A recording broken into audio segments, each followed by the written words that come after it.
Twinside's hundreds of leagues away. That'd mean the crystal... Clive! Anything catch your eye?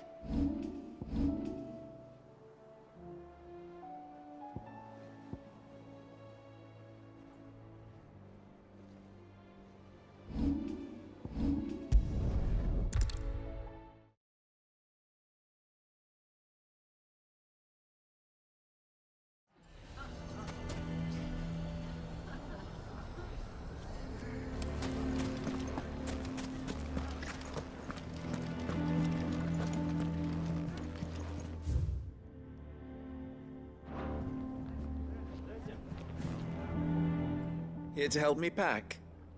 Thanks, but I'll be traveling light. I'm almost finished already, in fact. You're really going to go through with this, then? I am. But before I go, there is one small issue I'd like your assistance with. Well, two, in fact.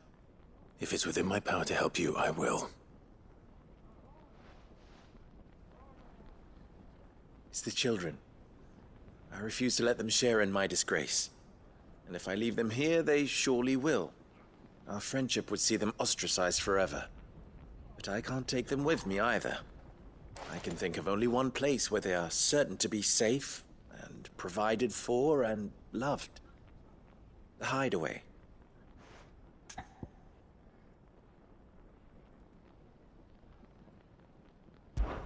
Of course.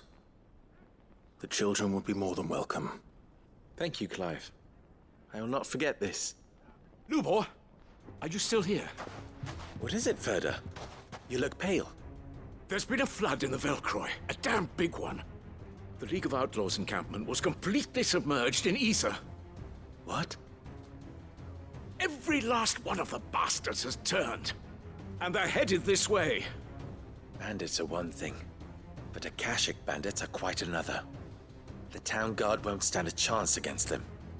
We need to evacuate. There's no time to lose. Ferda, gather the men. The Akashic may strike at any moment. We must make ready to cover the townspeople's escape. Well, what are you waiting for?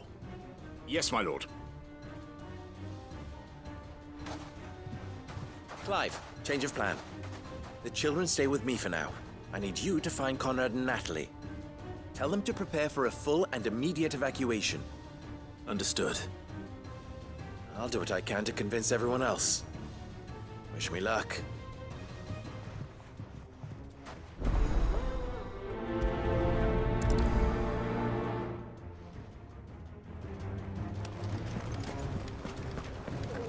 You have to listen to me.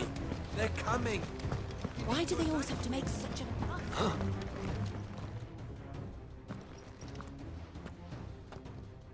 Ah, it's you. What do you want, Lord Underhill? To pass on an important message. There's been an ether flood out in the Velcroy. The camp where the so-called League of Outlaws were gathering has been swallowed. They're no longer just bandits. They're Akashic now, and they could be here at any moment. You need to begin preparing for a full-scale evacuation right away. Oh, do we? And who was it who gave you this disturbing news, might I ask? Lubor, perhaps? The man spreading the same poison out in the square as we speak. You may believe his lies, my lord, but we know better. But why would he lie about something like this? Some twisted attempt at revenge, perhaps. If he had not been unmasked, he may well have been elected our leader. A great honor for one of his kind. One he might well feel aggrieved at having been denied. Lord Underhill, forgive me, but it has become all too evident where your sympathies lie. Lubor cannot be trusted, and neither, therefore, can you. You may not trust me, but for the sake of your people, ask yourselves if there is any chance that this is true. There isn't. You can be certain of that. Now be off with you. You're making a mistake. It's no use. They're not going to listen to me. We'll just have to do what we can without them. I should speak to Lord Ferda.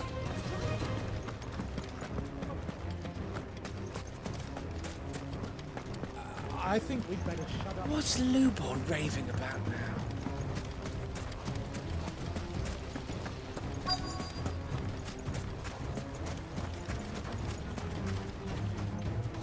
Lord Furder, Sid, what's wrong? I went to warn Conrad and Natalie about the Akashic, but they wouldn't listen. They've convinced themselves that nothing Lubor says can be trusted. The bloody fools. Which means the town guard can't be counted on for support. But I can. If there's anything I can do to help you defend Dalamil, you only have to ask. I appreciate it. Sid! Further! I've been looking for you everywhere. Victor? I thought you'd left. I couldn't abandon a friend in need. And Lubor is in need at this very moment. Come quickly.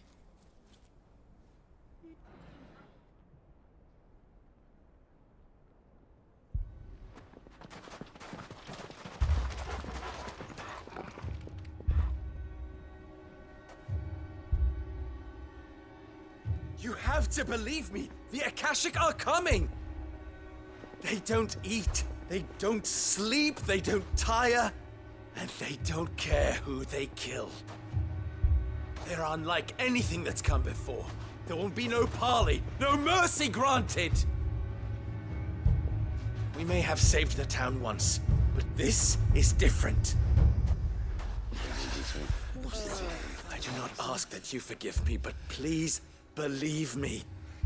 If you do not run, you will die. You will all fucking die!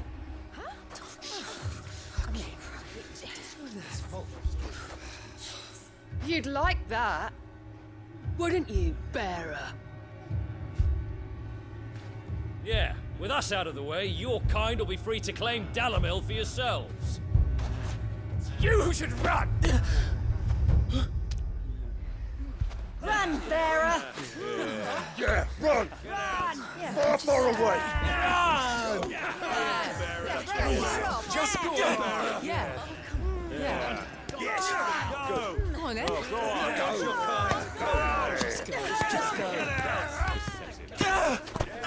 Lubor. Wait, someone's coming. Stop! You're hurting him! Ah! Ah! Oh. Oh.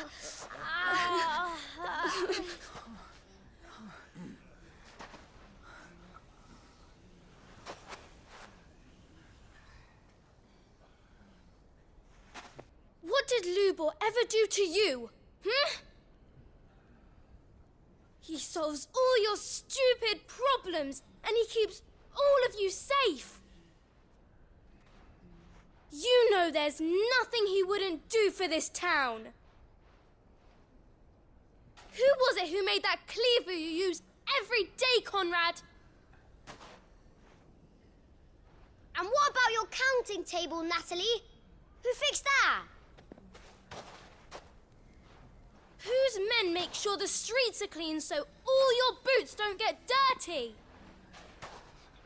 Who spends all day, every day making sure things run smoothly round here? And none of you ever say thank you, ever. But did Lubor ever complain? Well, does he ever stop smiling? He keeps this whole place going. And you act like it doesn't even exist!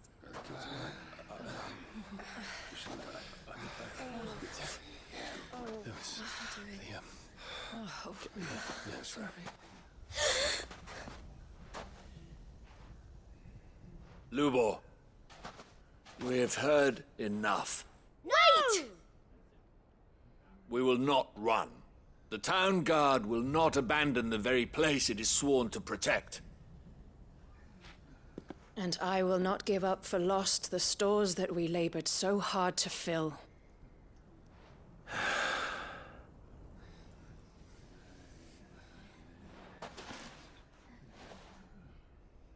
So tell us, how do you propose we deal with these Akashic of yours?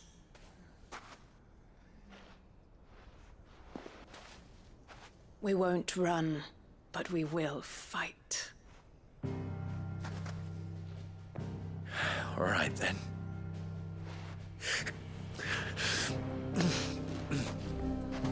Fine.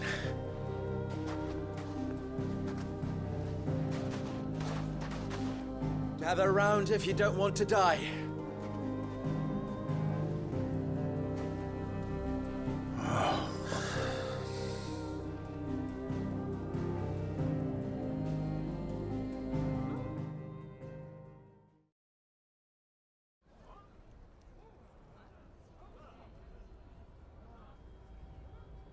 Allow me to explain the situation.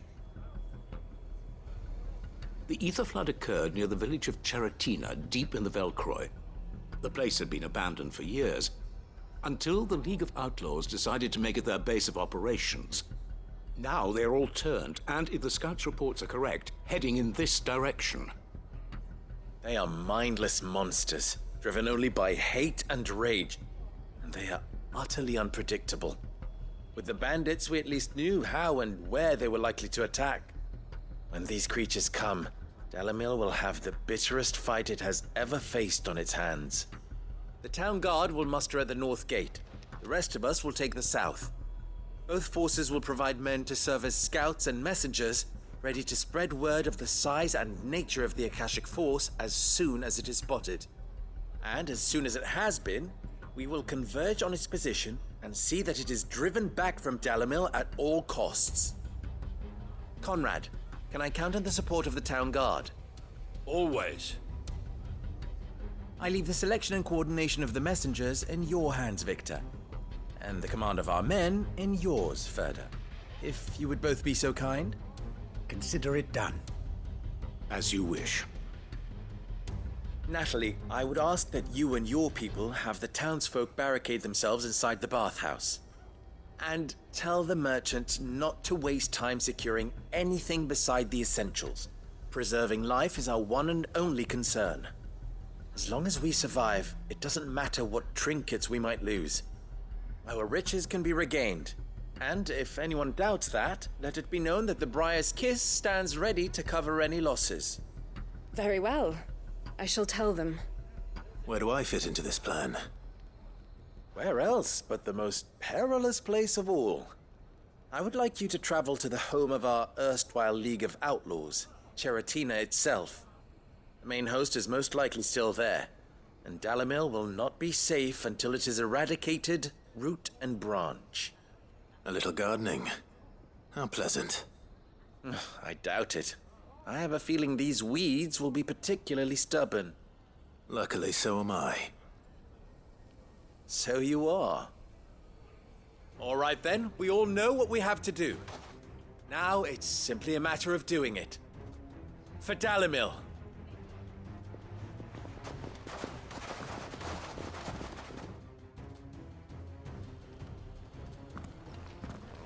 Looks like everyone's ready. I'd better not keep them waiting.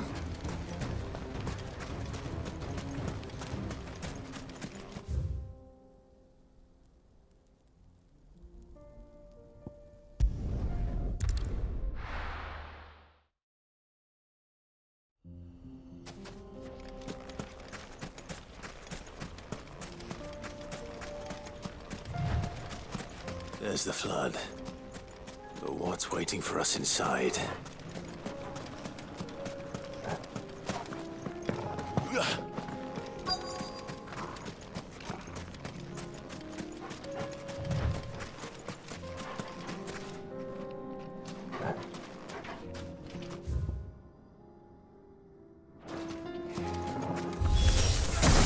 Can't leave a single one alive.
The League is disbanded.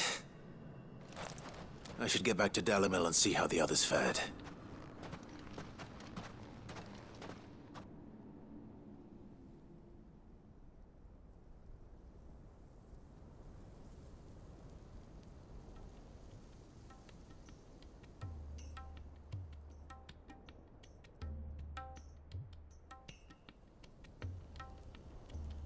All the Akashic we were able to find have been dealt with.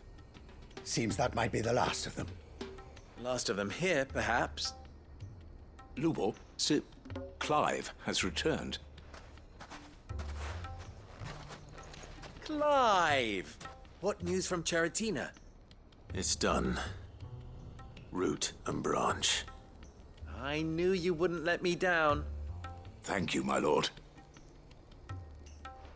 Friends, the Horde has been driven back. The Akashic have been defeated.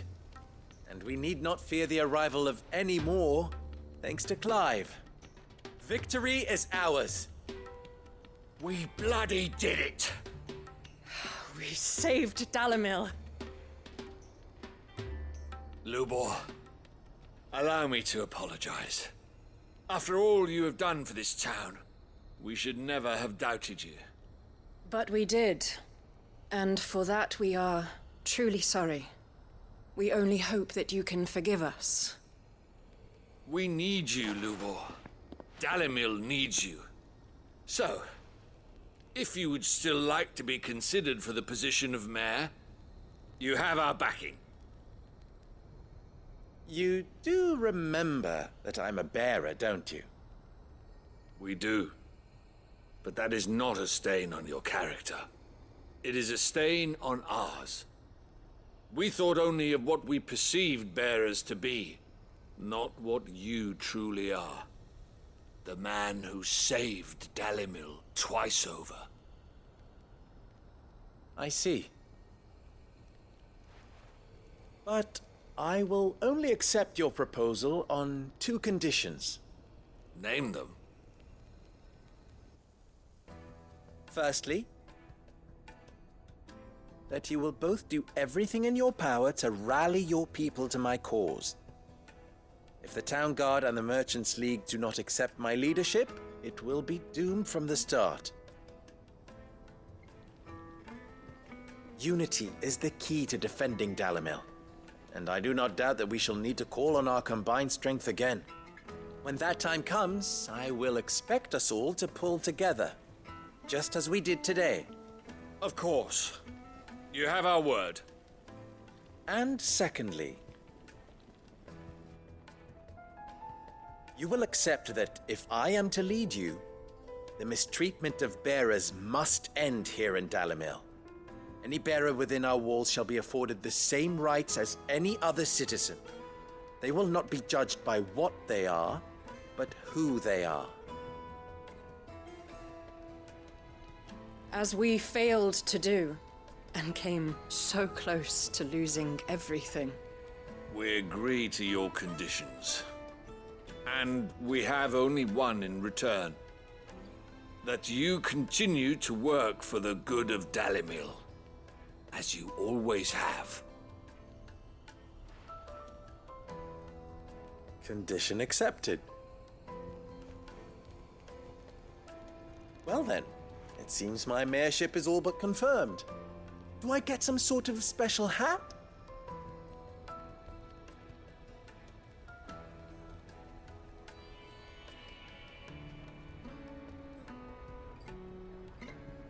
How fickle fate can be.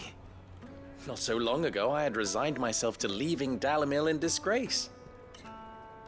And now, I find myself her leader. Here. For everything.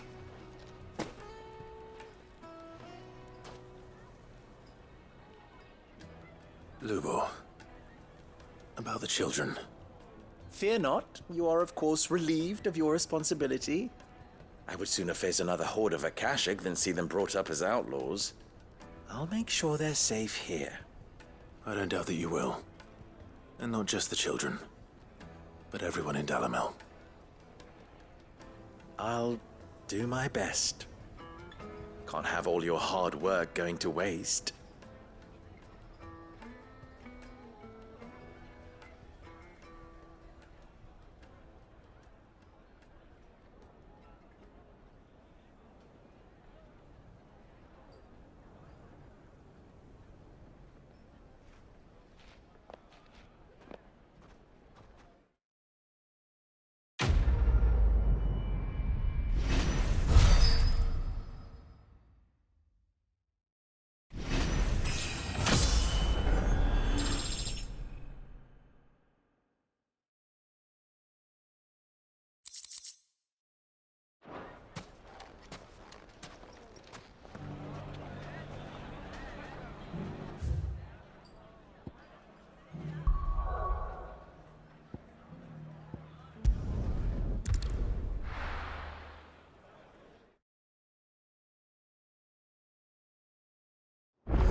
Twinside's hundreds of leagues away. That'd mean the crystal... How are you doing? Here you go.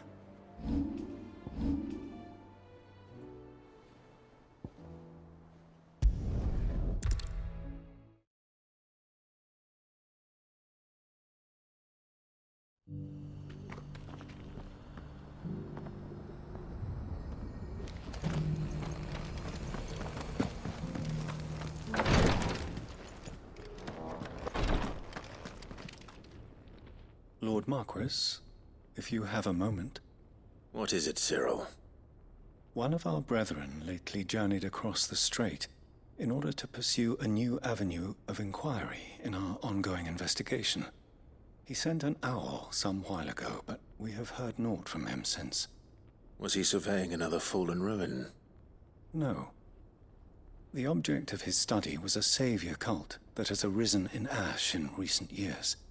We believe it may have some connection to the Circle of Malleus, an ancient religion that worshipped Ultima as its god. By gaining an understanding of this new faith, we hoped to learn more of the Circle's original beliefs. And so you sent one of your brothers to Ash? A continent teeming with orcs and Akashic? Fully cognizant of the risks, yes. I entrusted the mission to one of the most able of our order, the Third Chair, a master of the arts of combat and survival both.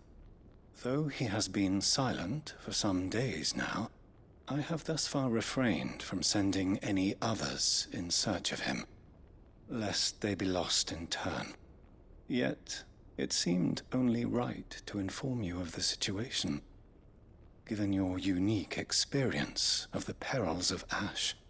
For as you so earnestly advised me, it would not do to abandon a man to his fate, when he might yet be saved.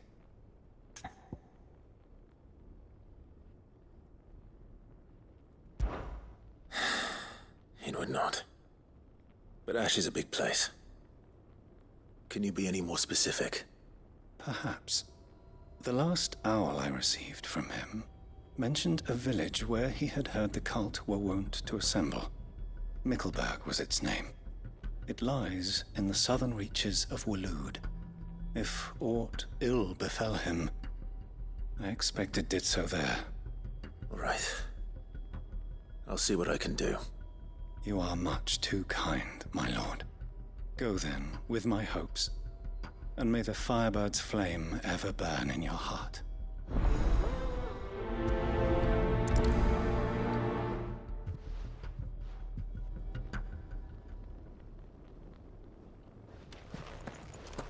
So then, Torgal, how do you feel about a trip to Ash? We have a third chair to find. Assuming he's still alive.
This must be Mickelberg.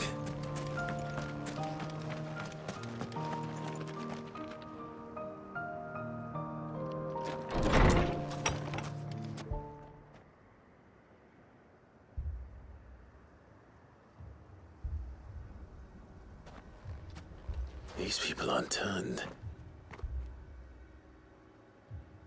And the village seems safe enough at least.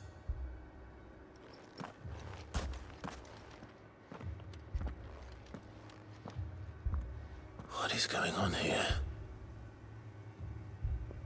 Ah. Did you too heed the call? Heed the call? No, I came here looking for someone. To be honest, I wasn't sure I'd find him here. Let alone all of you. Is that so? What are you doing here? Is this where you live? It is my home. The others, they heeded the call. You keep saying that. What do you mean? They came here to perform the rite, just as King Barnabas instructed. This village is their altar, where they shall cast their souls upon the gentle waters and give themselves to the Lord. Give themselves? Oh, Lord, cleanse us of our sins. Let us be reborn in your loving arms. Free us from the torment of this mortal realm. They want to be saved. Forgive me, but did another foreigner like me come here? He was probably wearing a cowl. You mean the traveler from Stone? Yes. He is staying at my house, toward the rear of the village. Thank you.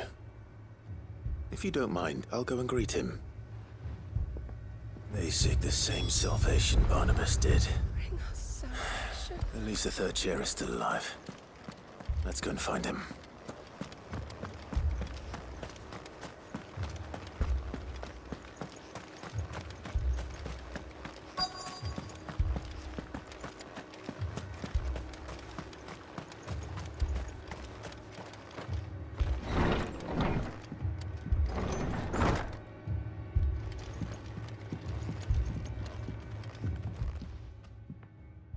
Excuse me. Are you with the Undying? I am. And so it would appear, are you? Lord Rosfield, if I am not mistaken. That's right. And you must be the third chair. I am. Cyril was worried for your safety. He sent me to find you. Then I must apologize. I did not mean to trouble the bearer of the burning quill. Much less you, my Lord Marquis. He said that you had failed to report. Is there a reason for that? I came here to study the followers of this new faith. But the more I learned of them, the more my own faith began to falter. You have seen them at their prayers, have you not? They devote themselves to the veneration of their Lord with a fervor I have never seen before. Praying night and day that they might be rid of their wicked wills and reborn in their Saviour's light. Not that they might be granted respite from their worldly woes, but so that they might continue to serve him. Serve him with all of their beings. I, too, swore to devote my life to the service of my Lord and Master, but this... 'tis different. It is more. And so I would see it through to the end. See these people safe, that they might achieve their dream. That they might do their duty to their Lord, even if it should keep me from doing my duty to mine. You do understand what their dream is, don't you? I do, my lord. They would cast aside their wills and become a Kashik. I know that it may be hard to believe, but to these people, that is the very essence of salvation. Forgive me, my lord, but I must remain here. If you are to return to Master Cyril, I would consider it a great... Did you hear that, my lord? Something is happening. I'll go and find out what. Stay here.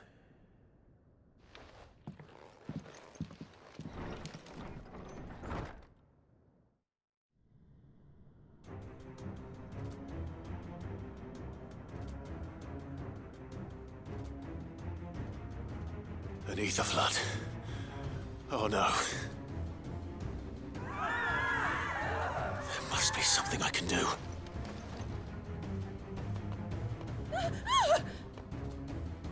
Echoes as well. Found her. Come on. Over here! Go for it! Get him! Go for it! Yeah!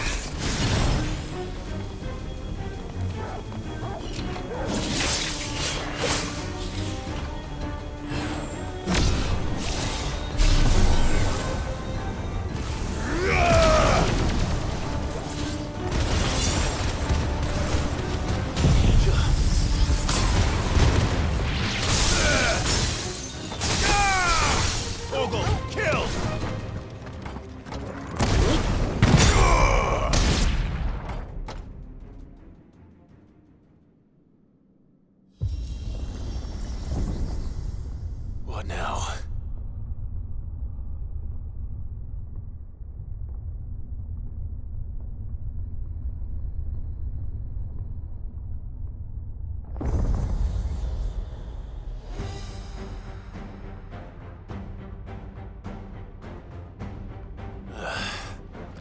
We meet again. I've killed your kind before.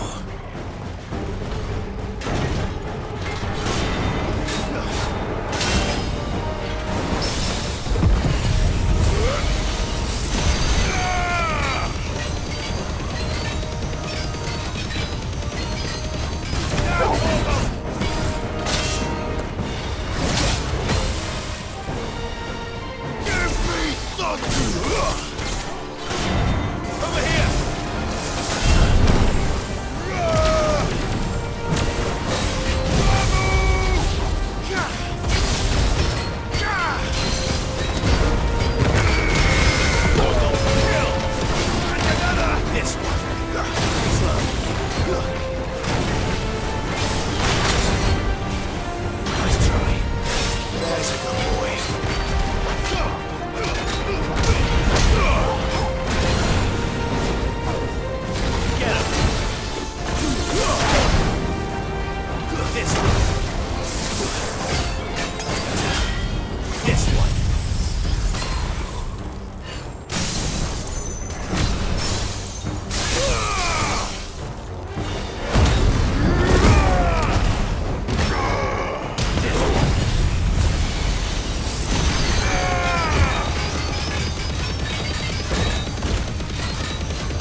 it!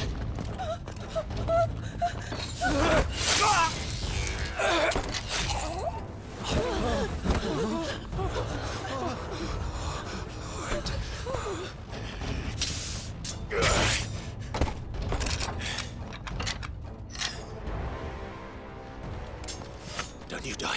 Come on, speak to me. I had to save them, that they might have a chance to find true salvation by devoting themselves to the service of their Lord.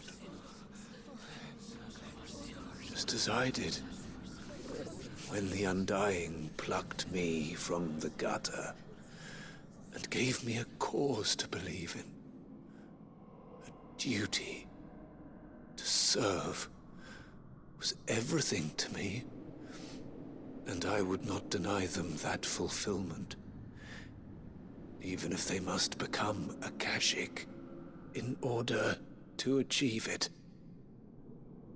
Forgive me, my Lord Marquis. I did not mean to trouble you with this.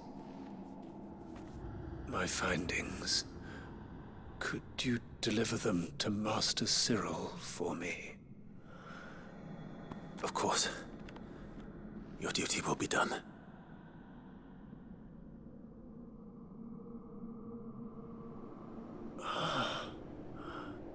Look, my lord. They are saved.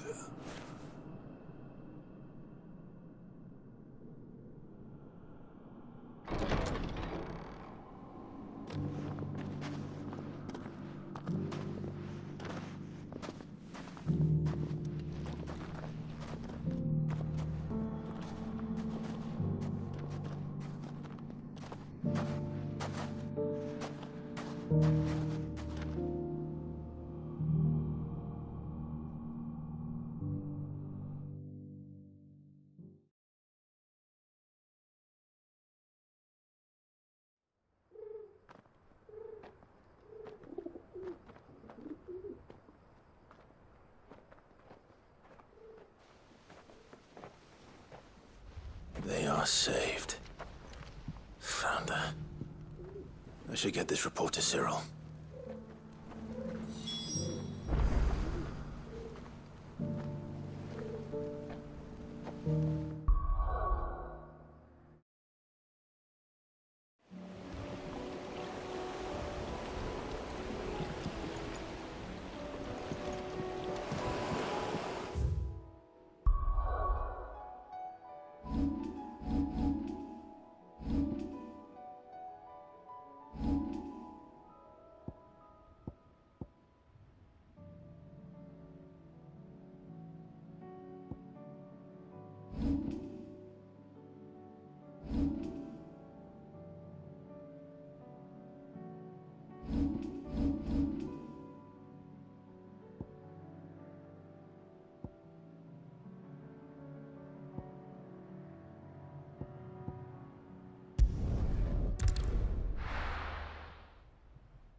You all right?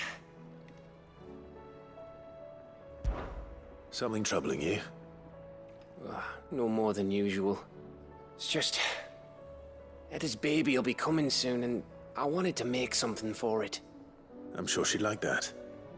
Back in the north, families would always make gifts when a bairn was on the way. Yeah, let the little tykes know they were welcome in their new homes, like. So, what's the problem? Well, the problem is that Etta's due any day now, and I don't know if I'll be ready in time.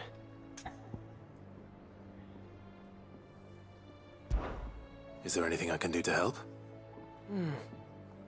You know, there just might be. All right then. What exactly are we making? A good luck charm. But not just any good luck charm. Not just any. No.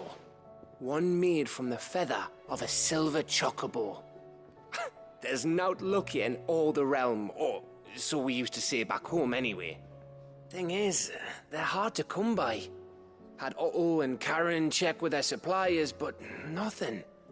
I'd try and track one down myself, only... Only the big day is fast approaching. And that's all you need, a feather. That or the bird whose horse it's attached to, aye. I was gonna start by asking around with traveling traders plying the northern borders. Well, there's no shortage of those passing through Martha's. I think I might make that my first port of call. I'll let you know if I find anything. You're a good friend, Clive. I won't forget this.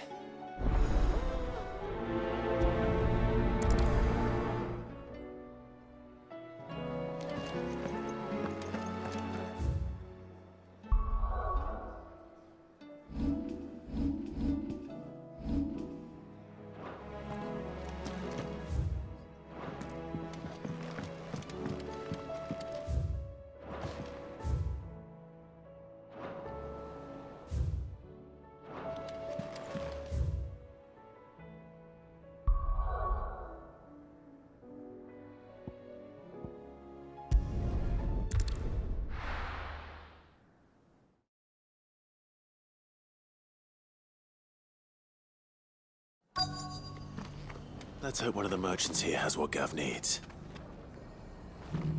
Excuse me. I'm looking for something. Oh, well, then I'm your man. A silver chocobo feather. Oh, or maybe not. Though you're not the first to mention the bird around here. There was a man stopped by the rest not long ago, claiming he was attacked by a silver chocobo. Near some guide hovel, not far from Eastpool. Most took him for a braggart and a liar, but who knows? Perhaps there was some truth to his tale. We'll see. Thank you.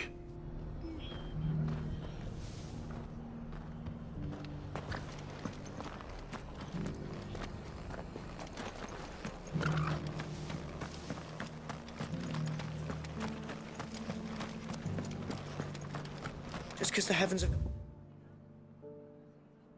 To rack and ruin, it don't mean we have to.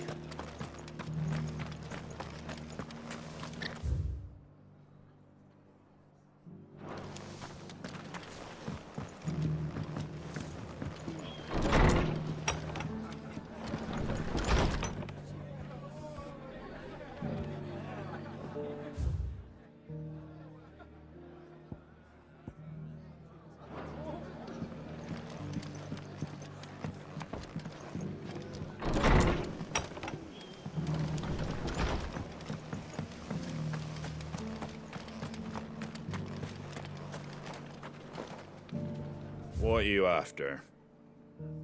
Fare thee well.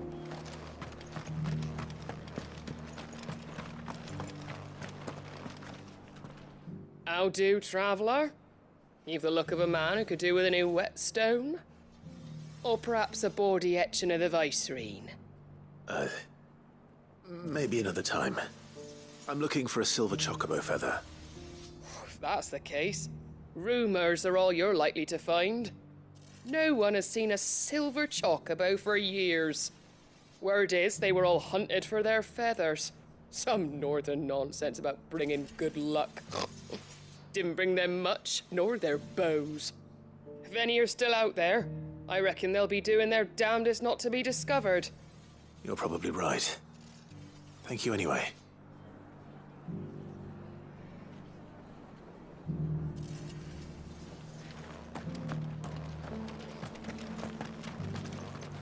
I've got greens of all shapes.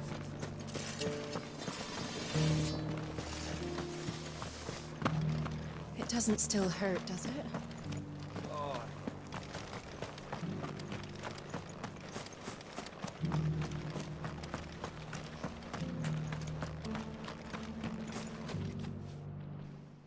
Can I help you with summit? You wouldn't happen to sell silver chocobo feathers, would you? I deal in fruit, not fancies. But if it's fancies you're after, I suggest you try Rhiannon's ride. Was a silver chocobo seen there? Oh, yes. If you believe the ravings of a madman. It wouldn't be the first time. A silver chocobo sighted in the hills near Rhiannon's ride. It sounds almost too good to be true. But since I'm already here...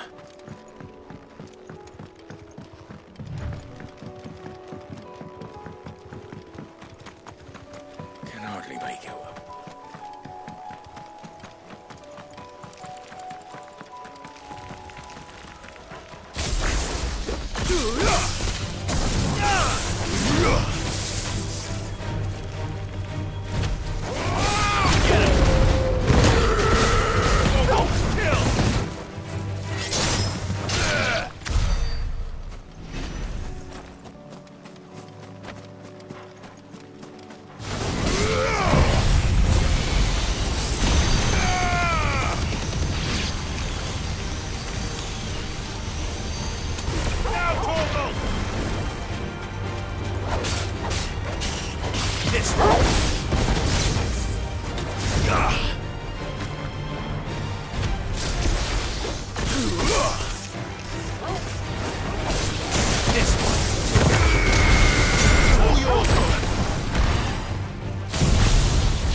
Tracks.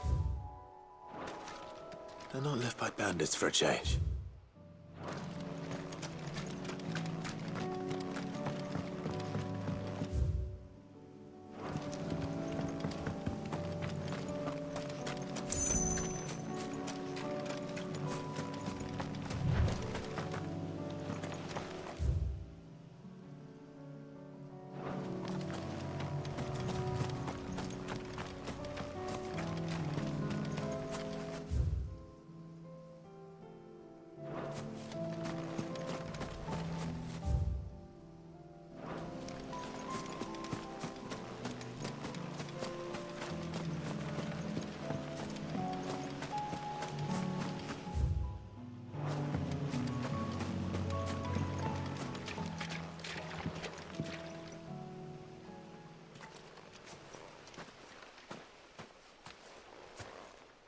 More tracks.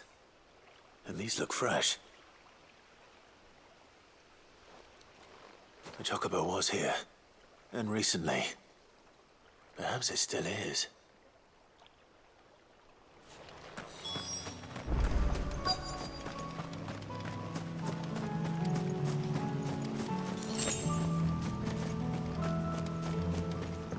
I don't hear anything.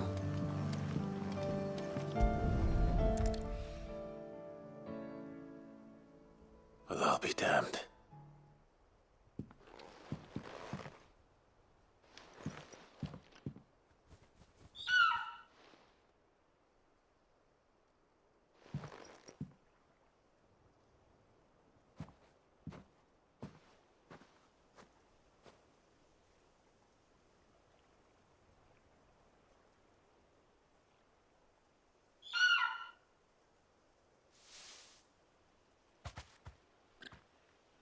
It's all right.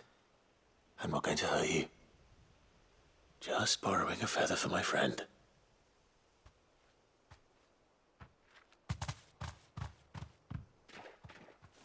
Thank you. Let's get this back to Gav before they change their minds.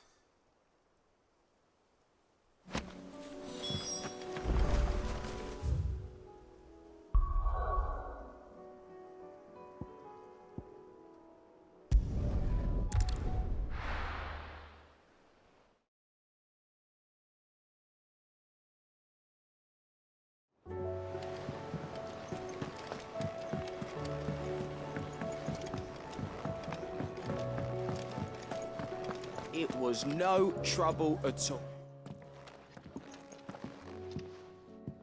Clive, you're back. How'd you get on? Any luck? Any luck, you say?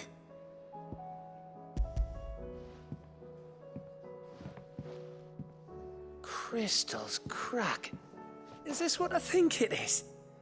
Where in the hell did you find it? It's a long story.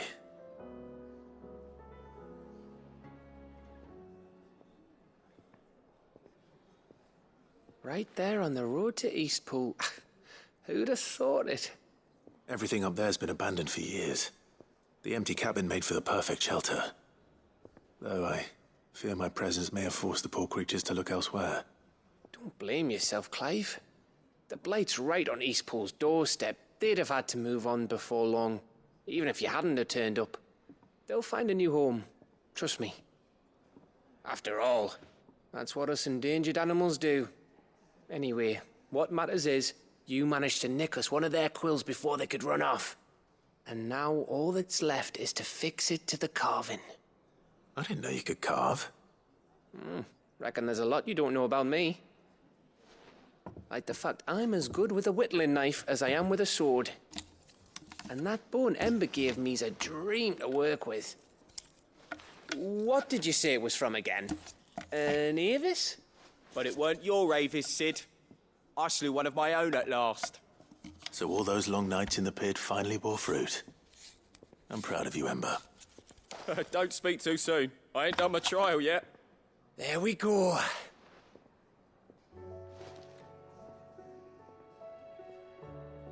What do you think?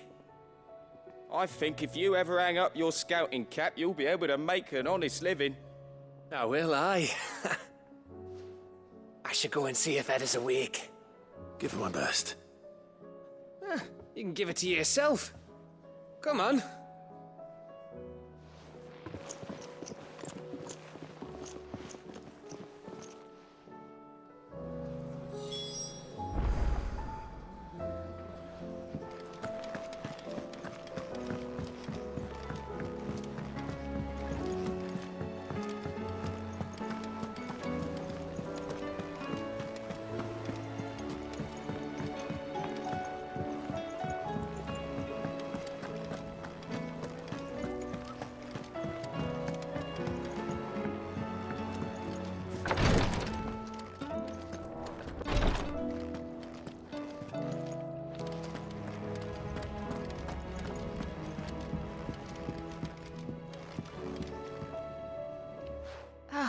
Me lords. How are you feeling? Well, Thank you. Is something wrong? Wrong? No, nothing like that. What it is, Go on, please.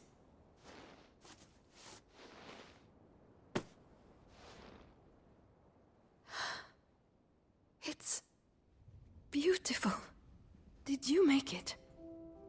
We did. It's from all of us here at the Hideaway. Your new family, like. It's a good luck charm. We may come up north when a band's on the way. I mean a baby. To let him know that they're part of the family too. Oh, I hope you like it. I don't know what to say. I thank you, my lords, for everything. If there's anything you need, just let us know. I will. Clive, fancy a swift off? I'm thirsty. I could be convinced.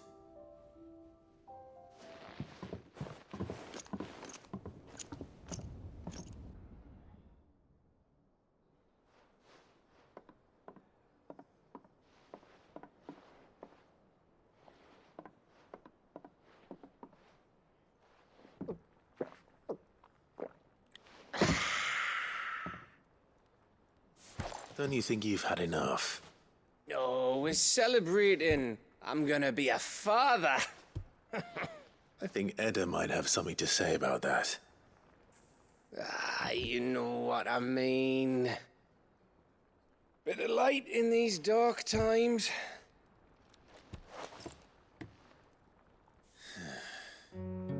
Wasn't long after me 10th name day. My mum told us she was with child again. I was over the fucking moon.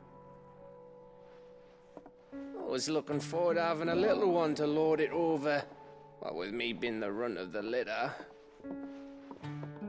Thought I'd finally have a chance to prove to the world that I could be a big brother.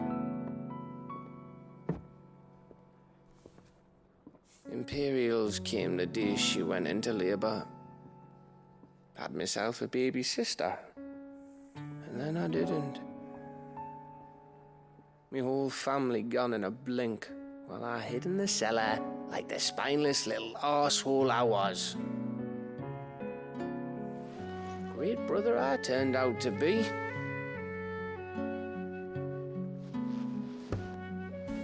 I'll never be a leader.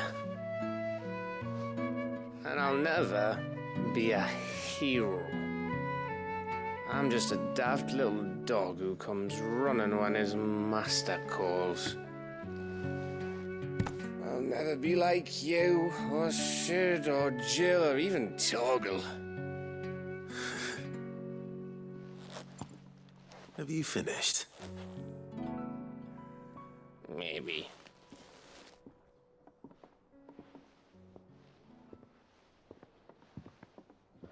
Do you know why you're our best scout? Because you don't need anyone to hold your hand. Without your resourcefulness, your courage, your determination, I don't know where we'd be. Maybe hanging off a cliff like,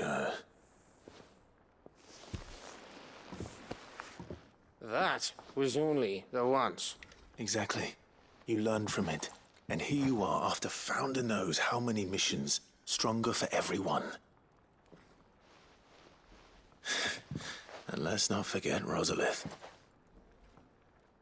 Who was it who freed me from the dungeon? Who was it who ran to Jill's rescue? That would be me. Because you're our brother, Gav. My brother.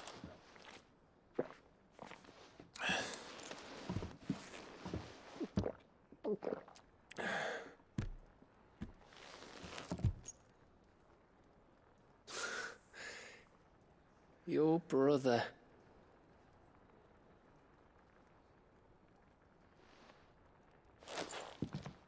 Which means when the time comes. I get your room. And your sword.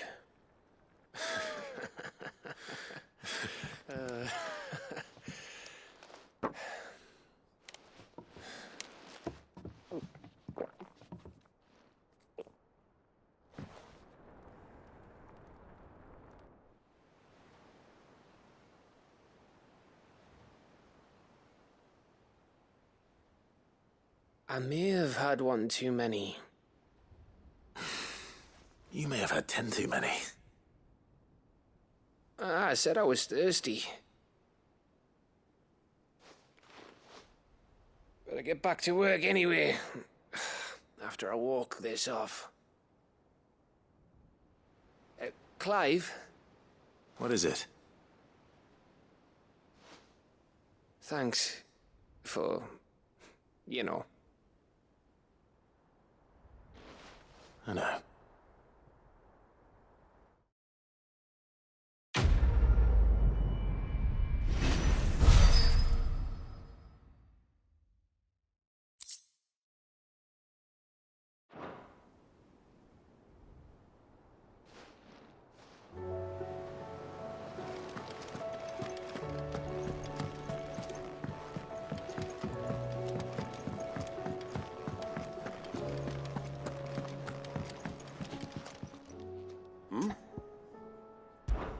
Clive, my boy!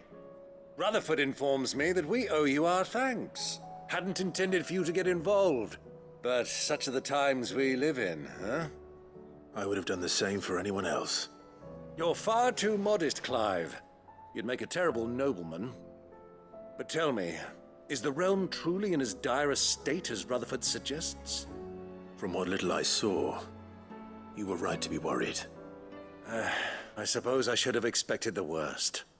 But I was rather hoping the great and good of the realm might have things a little more under control. Alas, it seems that firm leadership is in short supply these days, and without it, the people are bound to lose their way. We must move quickly. But where do we start? True, the challenges that face us are many. But in my estimation, there are two key areas to be addressed before any other. The realm's armies and her larders. As you've seen firsthand, it's every man and woman for themselves out there. Certain cities have banded together to try and maintain some semblance of order, yes? But such cases are few and far between. And yet, the only remedy for the chaos that faces us is unity. A unity that transcends even the borders laid down by our ancestors. In short, if Storm does not stand together, she will fall apart. But how would one even begin to unite the realm? The armies, my boy. As I told you already, we begin by restoring order among the ranks of those sworn to maintain it. Sadly, I doubt I could convince even the lowliest gaggle of privates to dig a latrine together. But I do know someone the High Commanders have been known to listen to on occasion. Field Marshal Eugen Havel. I thought he was retired. He was, until an Akashic army tore through Randalar and killed most of the rank and file. There is no man alive more capable. Literally. And as luck would have it, I've already spoken with him on the matter. Of course you have. And he's agreed to help. On one condition. That he first speaks with you personally. Havel has always been a man of frustratingly rigid principle, and he has certain qualms about clasping arms with, well, with an outlaw. I extolled your many virtues as best I could, of course, but the old goat was adamant that he be allowed to appraise you in person. You don't mind, do you, my boy?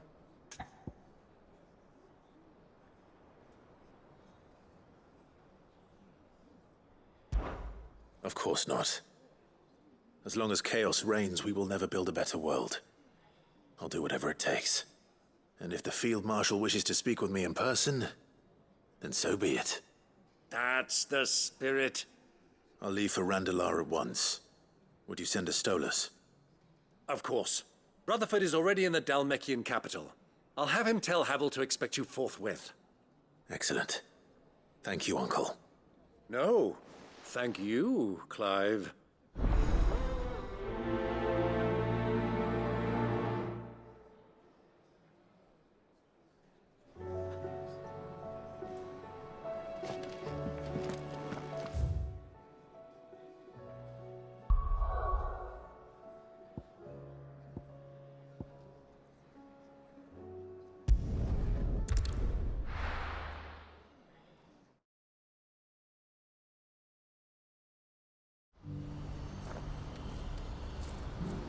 Do you see that too?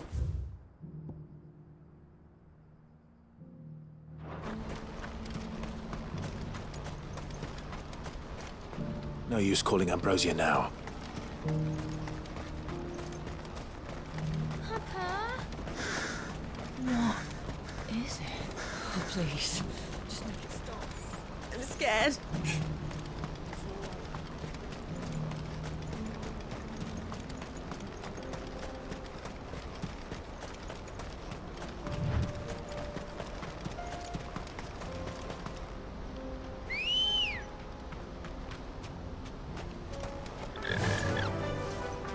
Run like the wind.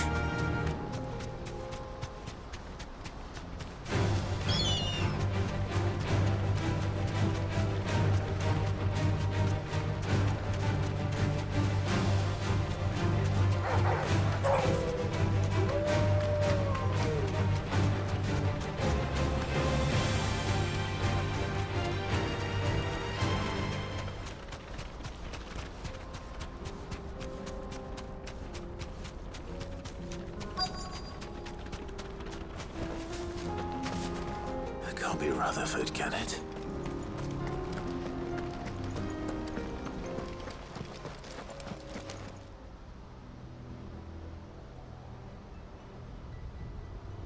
Turncoats and cowards, the lot of you! If it's a fight you want, it's a fight you shall have! Allow me. I don't need your... Please, Field Marshal, oblige him. This won't take long. You're right. It won't. Men, finish him.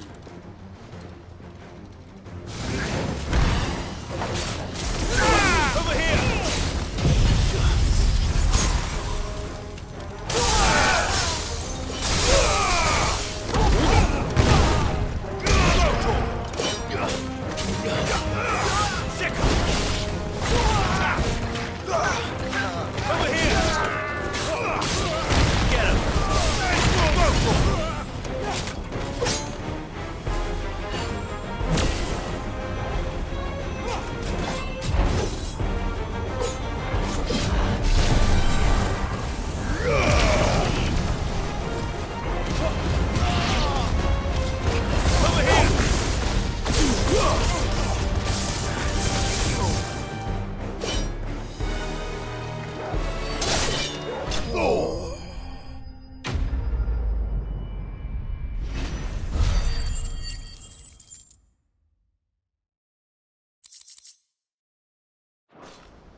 A little longer than I'd have liked.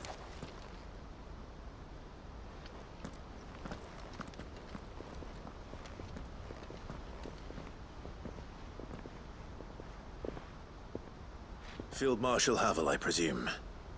Are either of you injured? No, my lord.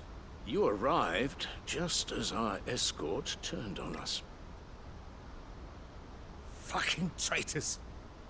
I'd heard reports of soldiers in the outlying regions abandoning the oaths they swore. But I hadn't thought the corruption had reached so close to the heart of the Republic. It's a fucking disgrace. Your interfering old bastard of an uncle tried to warn me, of course. My lord Marquis. Or is Sid the Outlaw more to your liking? Call me what you want.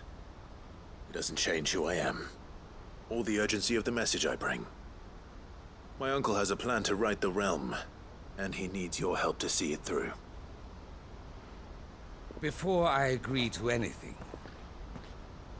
I'd have you answer one question. What do you stand to gain from all this? I won't deny that I might benefit from further chaos. But I seek a new beginning for all of us. And while the choices I've made may not always have been the right ones, I know I made them for the right reasons.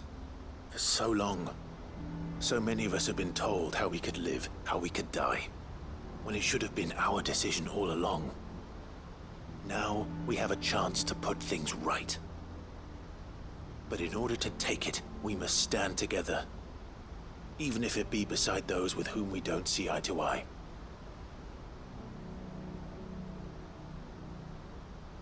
Certainly not the words I expected from an outlaw.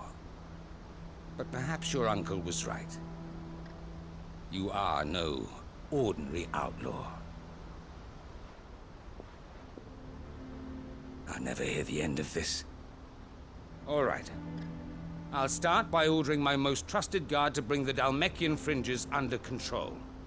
Next, I'll make contact with my counterparts in the Imperial Army and see if I can't convince them to try and restore order in their own territory.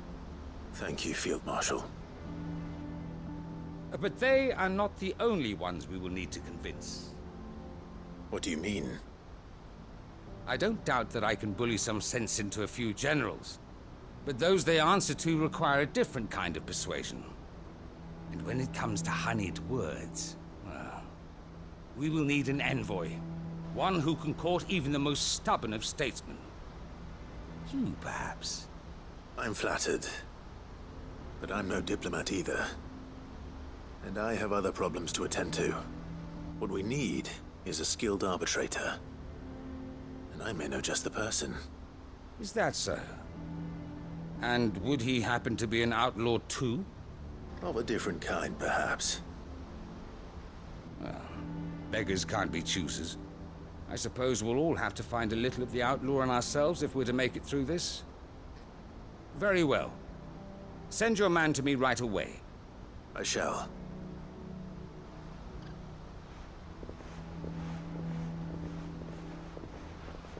My Lord Marquis, your Lord Uncle bade me escort the Field Marshal to his manor in Port Isolde. And I will see that my associate joins you there. Very good, my lord.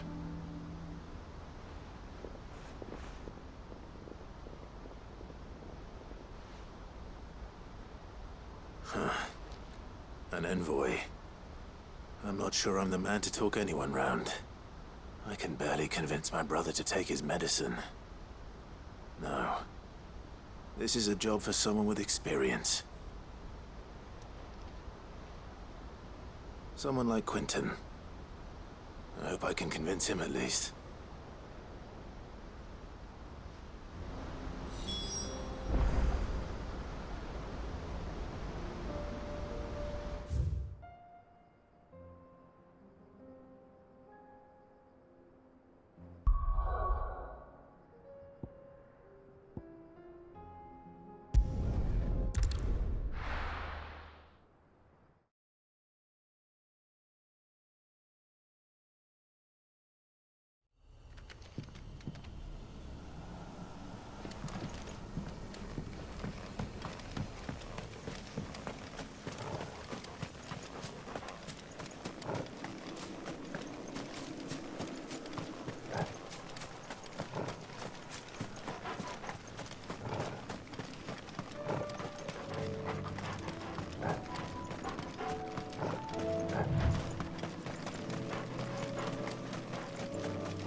Quentin, I have a proposal for you. Do you now? Something tells me you'll be asking more of me than a cask of Gotand gold. Go on then. Propose.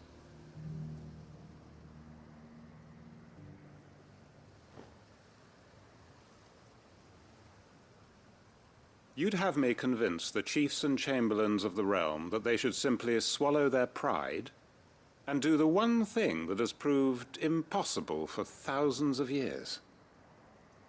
Was there anything else? Perhaps I can fetch you a meat pie as well. I know it's a lot to ask, but I can think of none better suited to the role. And you'd have me give up what little I have left to do it. I told you, Clive. The people of Lostwing are my family, and I cannot abandon them. You'll have to find someone else. I'm sorry to hear that.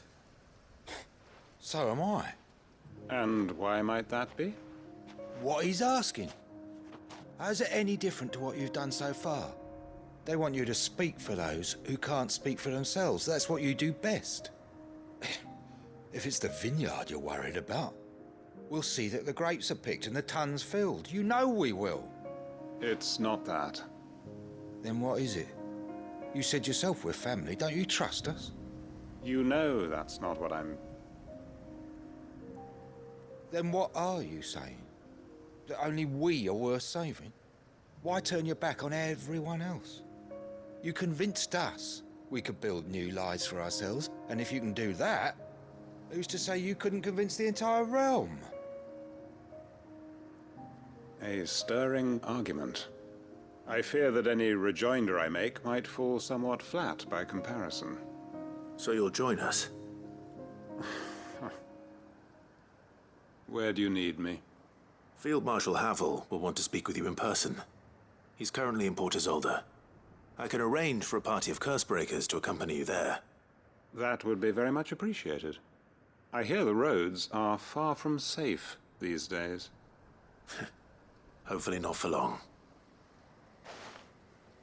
My uncle will want to know that his plan is taking shape.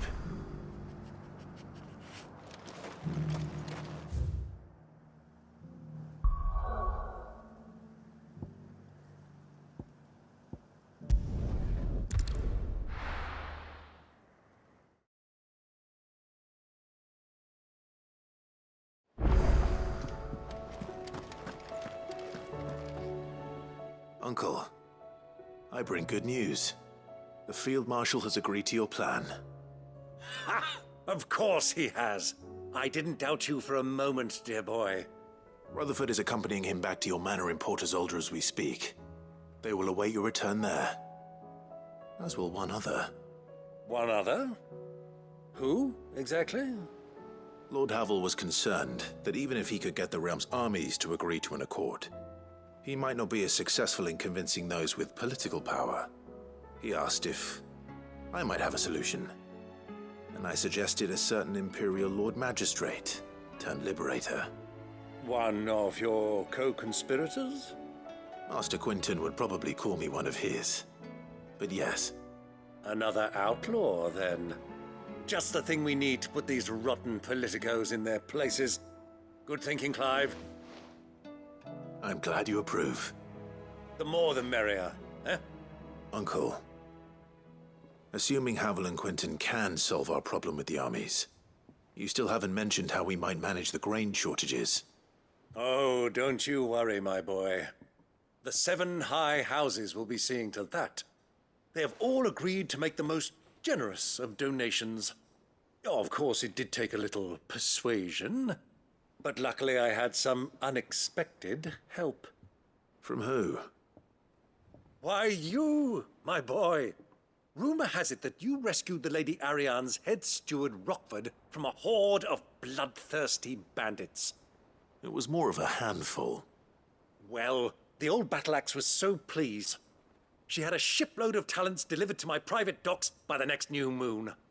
And when the other houses saw the parsimonious old crone's purse strings finally loosen, they as good as tripped over themselves in the rush to follow suit.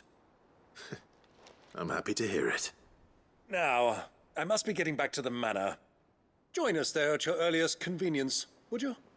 Of course, Uncle.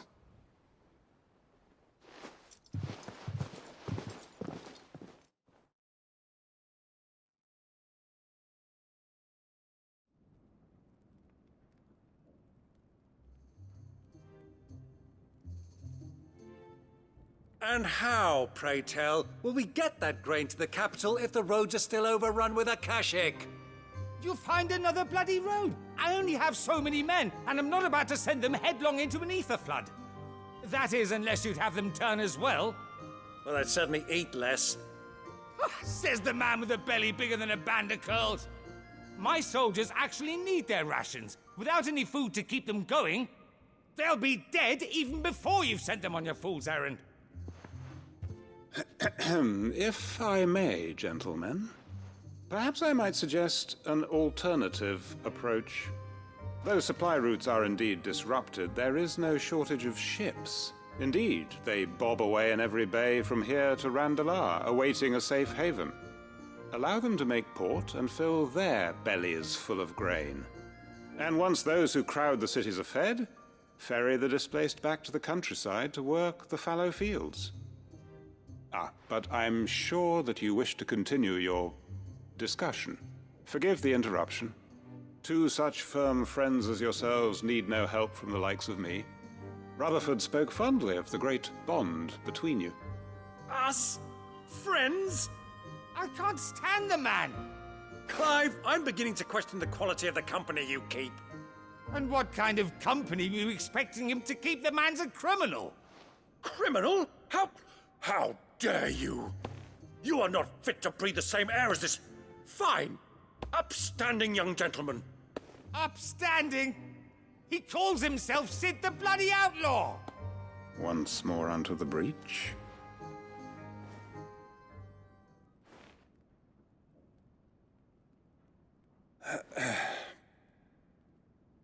Shall we begin again? What we seek here is not to create a new nation, nor to claim the thrones of those that already exist. We wish simply to bring stability to the realm that mankind might weather the current storm. And to do that, we must convince those in power, the generals, the statesmen, the nobles, that our cause is just. There will be disagreements, yes.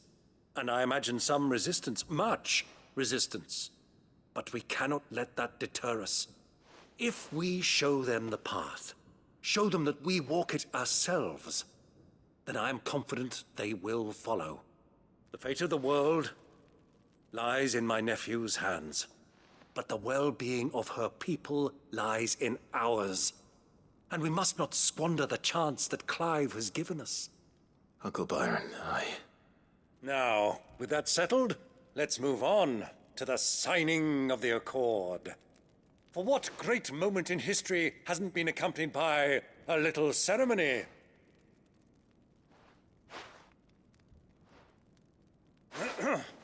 Citizens of Valisthea, I present to you the Tri-Unity. Rutherford, Mike Will.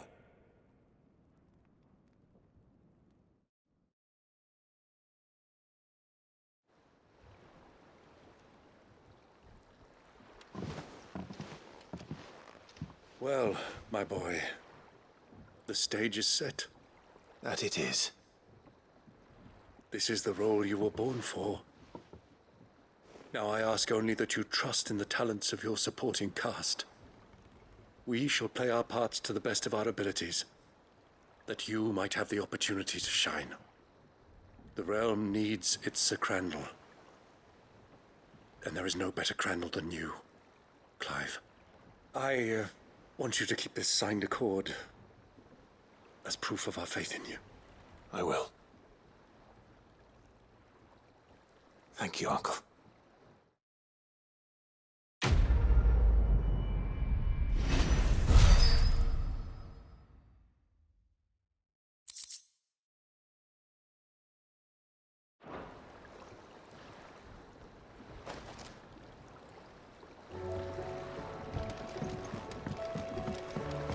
What do you think that thing is? And how the hell is Sid gonna deal with it?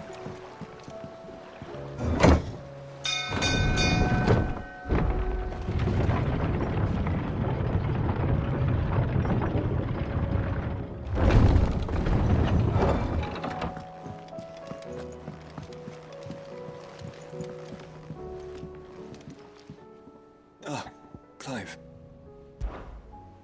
Joshua, what's wrong? And don't say nothing. It's... not nothing. I've received word from Cyril. The Undying have found Father's will, or something akin to it. His will? How and where? In the crypt beneath Rosalith Castle. After Kupka was kind enough to drive out the Imperials, the Undying took the opportunity to recover what relics of the Duchy yet remained. And in the process of doing so, they found a letter from Father. I'm surprised anything survived down there. Cyril asked that I join him in Tabor at my convenience. I have been meaning to go, but... would you join me?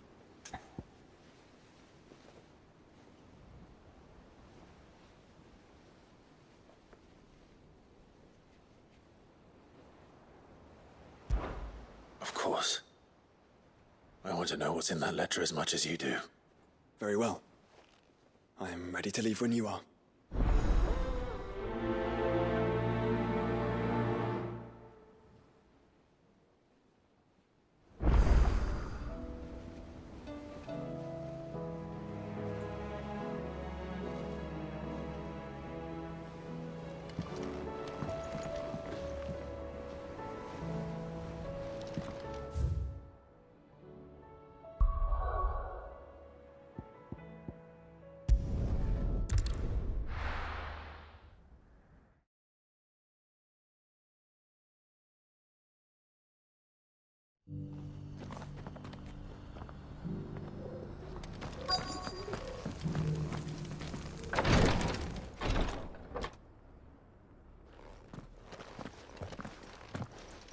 Your Grace, my lord, I trust your journey was not overly onerous. Cyril, you found a letter from Father? Yes, I have it here.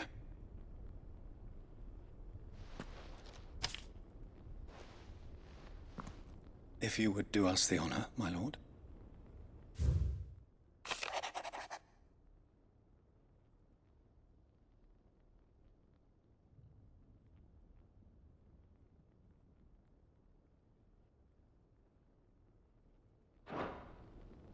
An inheritance.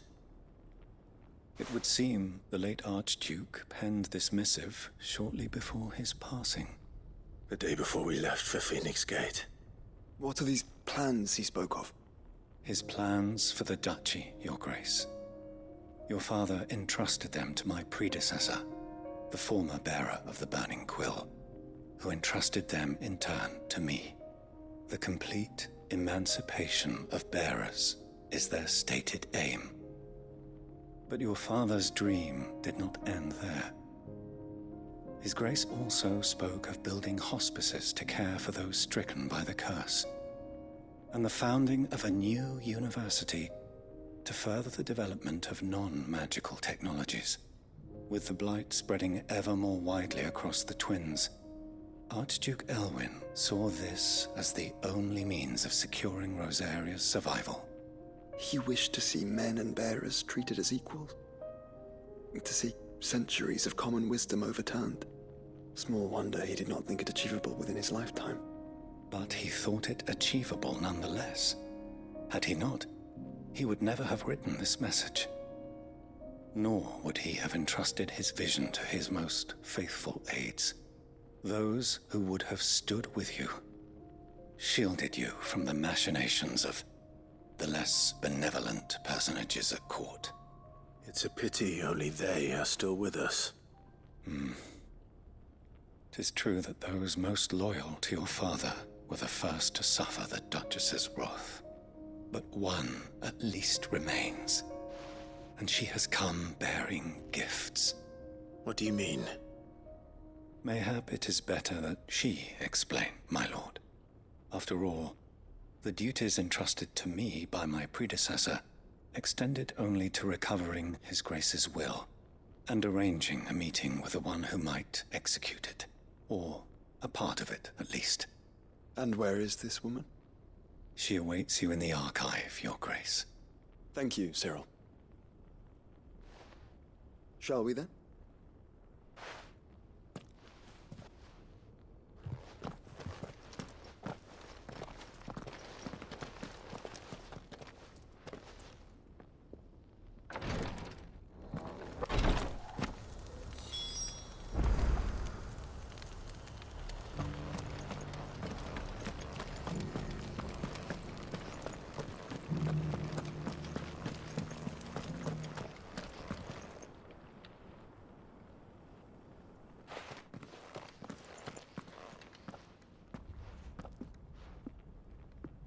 My lord, your grace.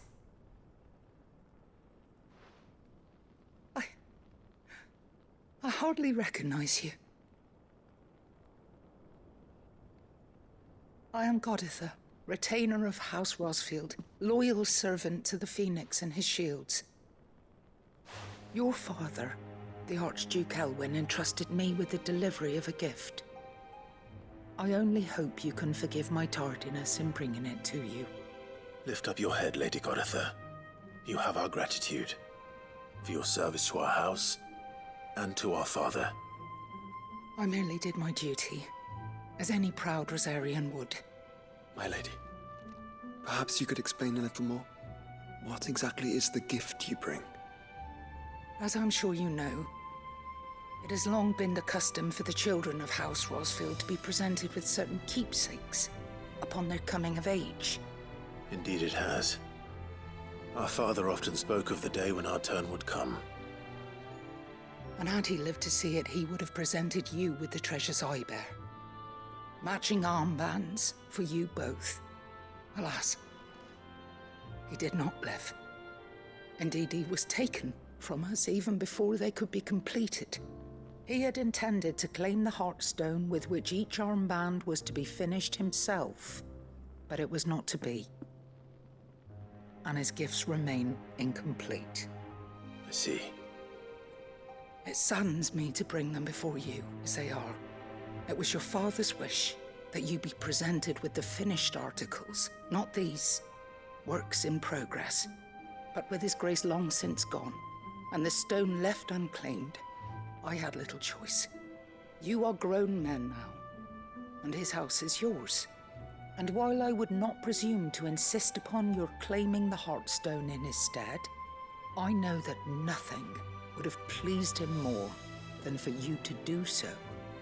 Thank you, Lady Goditha. What say you, Clive? What else? Of course, my lady.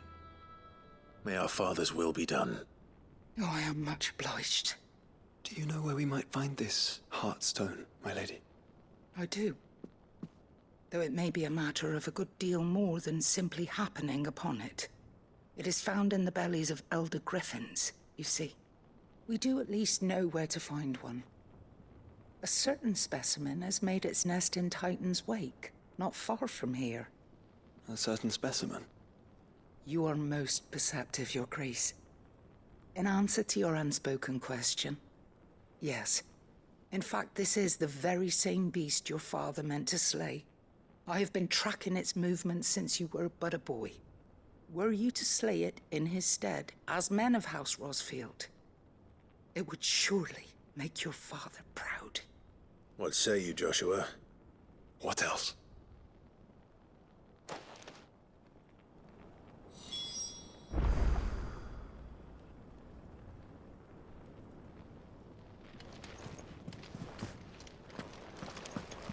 Titan's Wake is to the south of here. But we must not be hasty. The good lady has been disappointed once already.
Enough of you, are there?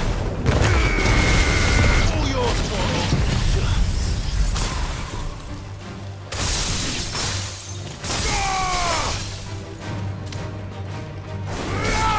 Go, Torgal.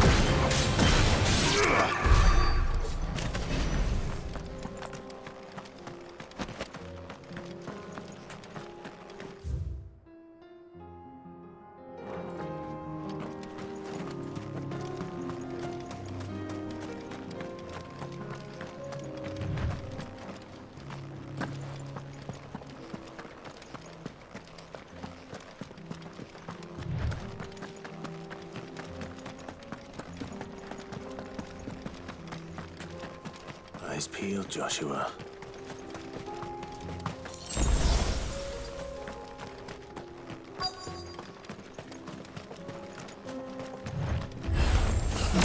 There it is. The House Rosfield.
Is this the Heartstone?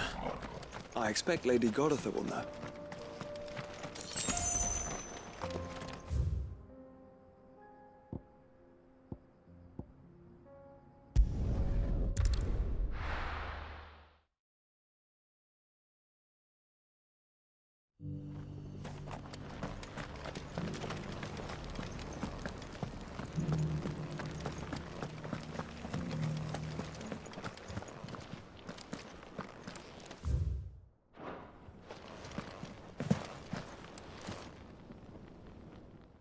Thank the Founder you were safe.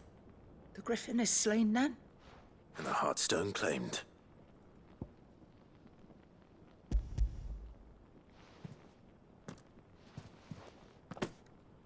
Yes. This radiant luster, like frozen flame. It is just as your father described it. Thank you, my lord. Your grace. Your father would be so proud. Lady Goditha, the lapidary is ready. Thank you, Cyril. I will be with him shortly. If you would excuse me, I shall have the stone cut and set forthwith.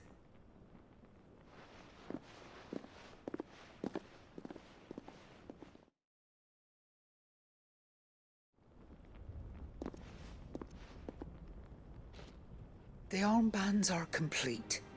Pray, take them. They are yours, after all. Heartstone is harder and more enduring than garnet, or even ruby. It symbolizes unwavering will and devotion. And the graven vines encircling the stone represent the unbreakable bonds between you. It's a message. Father knew we had enemies both inside and outside the duchy. Enemies who would thwart his vision. Only with unwavering devotion would it ever be realized. And only if we stood together, as Phoenix and Shield, as brothers in arms. Only then might those enemies be overcome. Indeed. His Grace knew the enormity of the task he would entrust to you, his heirs. But this was more than just a message. It was a promise. That he would always be with you.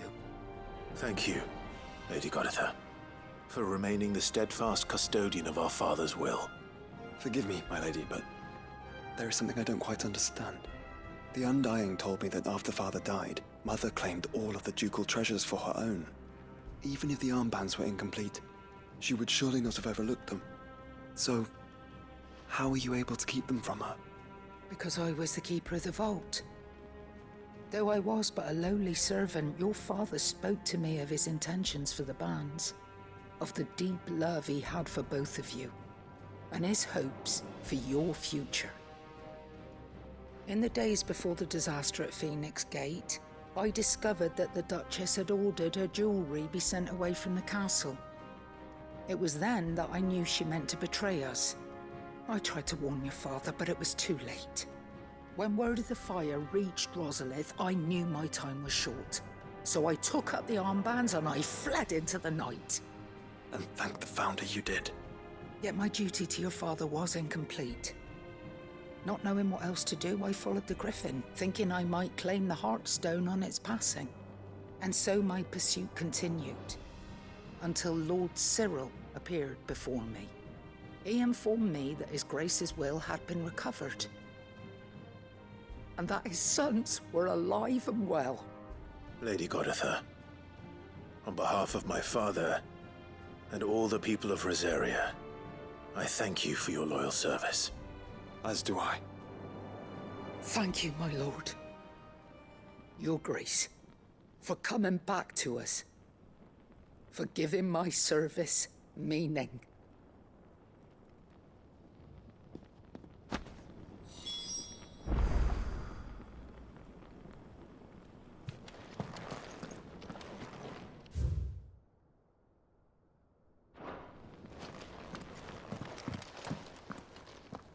The bands suit you well.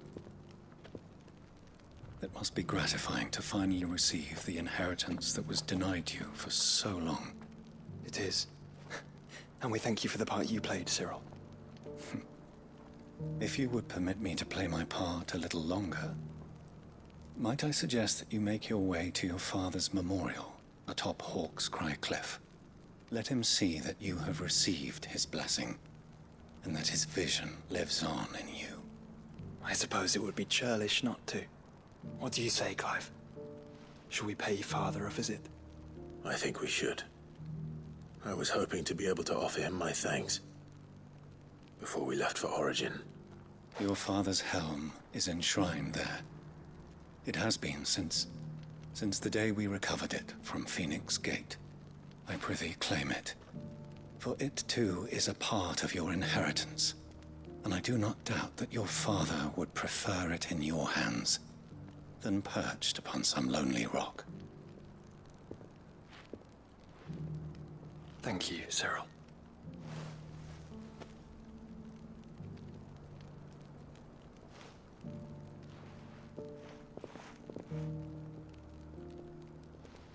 Come on, Clive. He's waiting.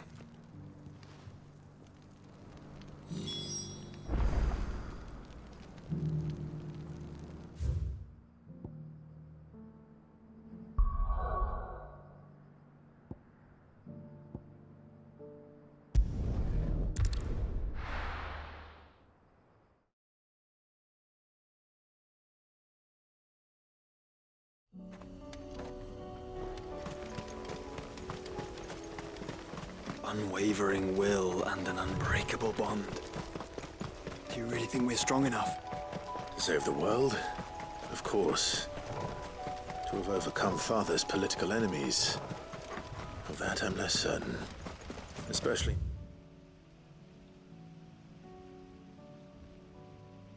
knowing what we know now. Father was truly capable of. But perhaps these bands would have helped.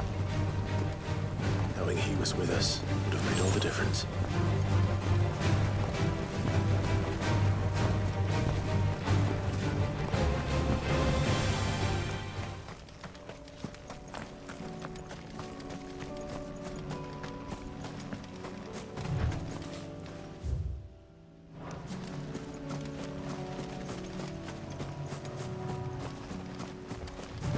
It's just back there.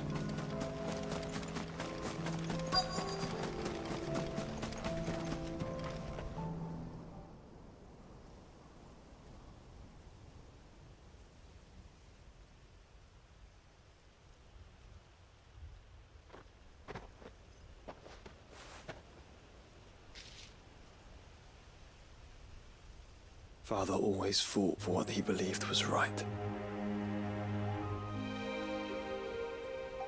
It wasn't until that night at Phoenix Gate that I realized I had never fought for anything. I always had someone else to do the fighting for me.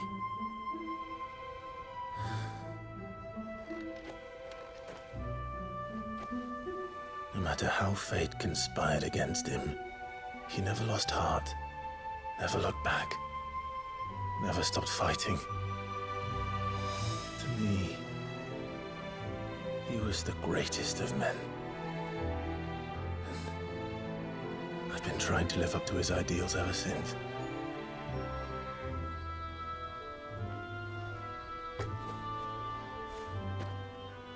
We all have, Clive. We all have. And we'll keep trying. Because that's what he would have wanted. What he would have done himself. Even if it meant standing against the very gods in the heavens.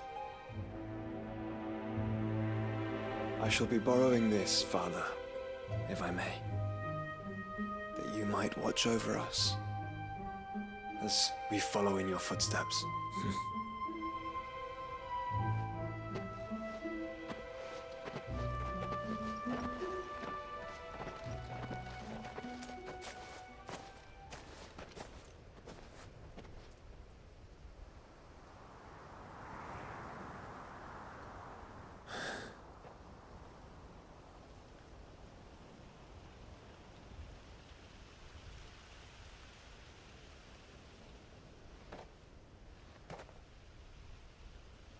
We won't lay you down.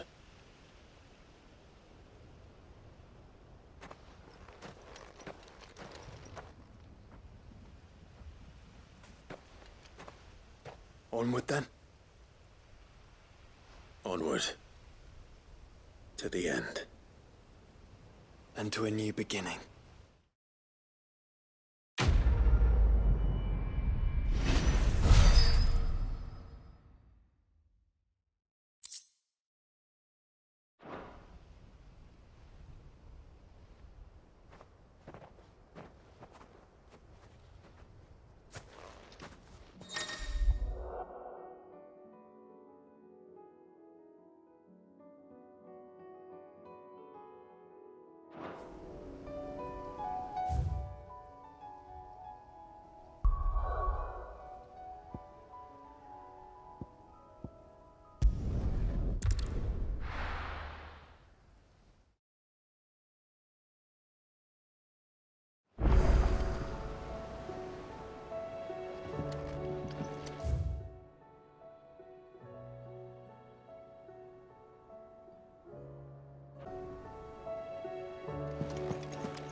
If Joshua's worried about Jill, I should go and speak with him.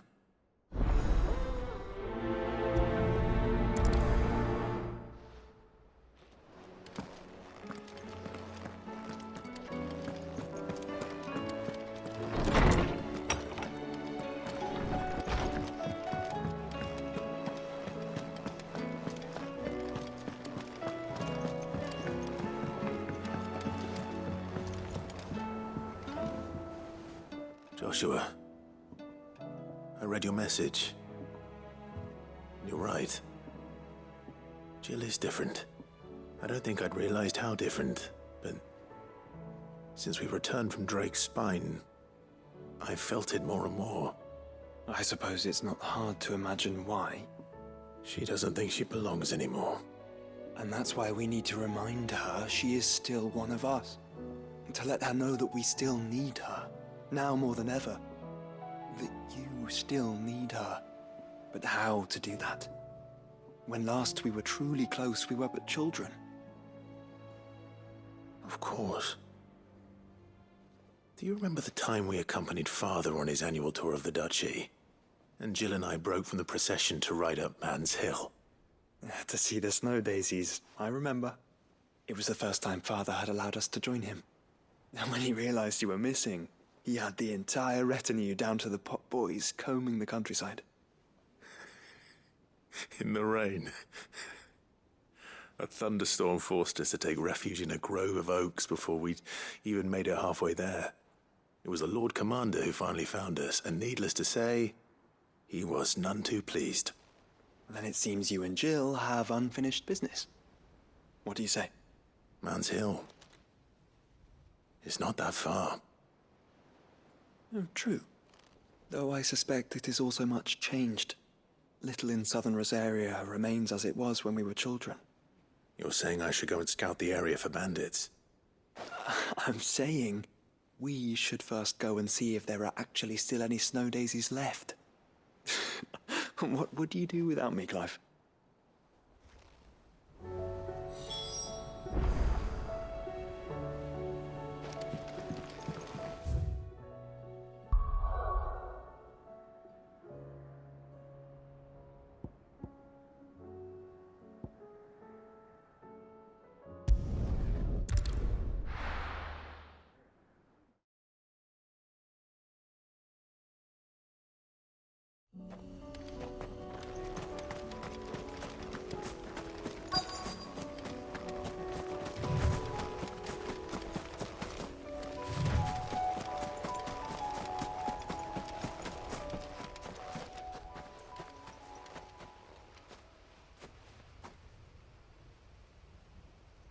This is the place, but...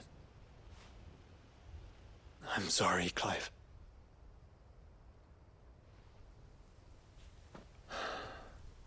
There's nowhere been spared. What do we do now? We keep looking. Man's Hill cannot be the only place where snow daisies grow.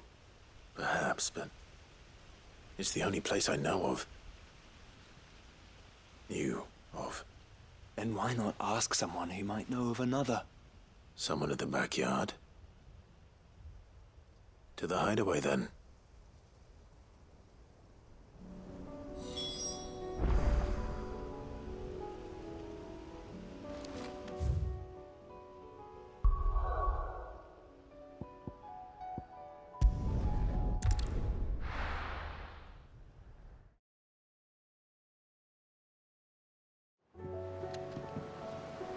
Let's hope one of the gardeners knows where to find snow daisies. There's something about it. I feel like it's...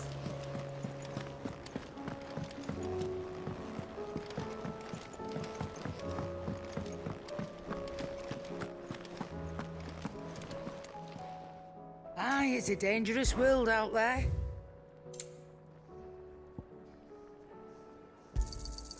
You're rubbing me blind, you know. It'd better all be here.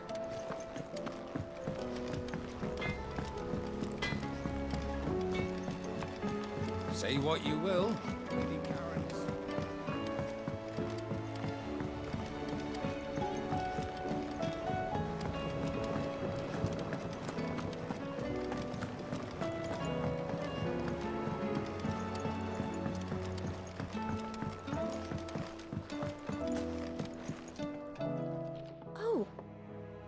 What brings you down from the heavens, Sid? I need your advice. Joshua and I are looking for a place where snow daisies grow. Preferably in abundance. Snow daisies. Then you'll want somewhere not too hot and not too cold. And where the winds are strong enough to carry the seeds. I reckon Man's Hill would be a good place to start. There in the Royal Meadows, perhaps? Both have similar climbs and the right elevation. If the Blight hasn't claimed them yet. Right. Thank you. Did you learn where we might find our flowers? The gardener here mentioned the Royal Meadows in Sambrak. Ah, the fields beyond Northreach. Well, if that's the case, then Yote was right. I recalled that she kept a record of our travels, you see. So I asked her if she'd perhaps noted anywhere that snow daisies grew, and she mentioned Oilafeist Bay. Whose shores border the meadows. Off we go then.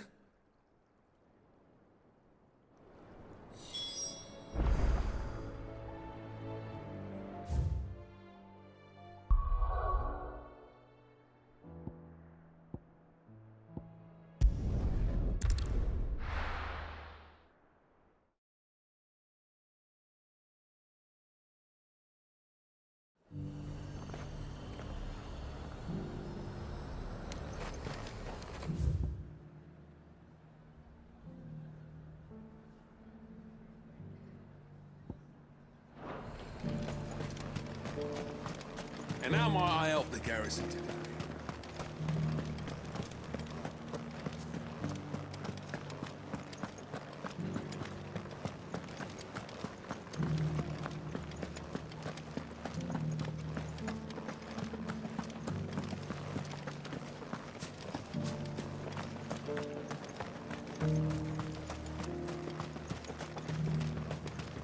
Those things didn't fight like men.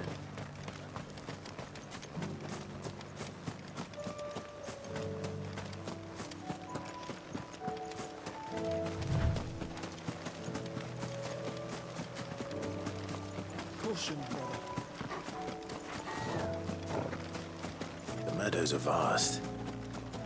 Where do we even start? Yote mentioned the coastline. We can start there.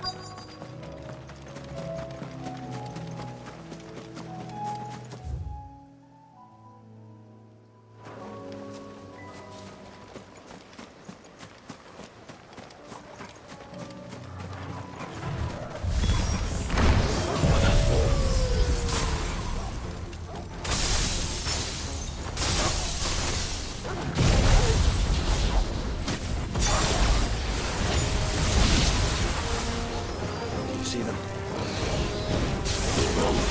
Flowers and our friends.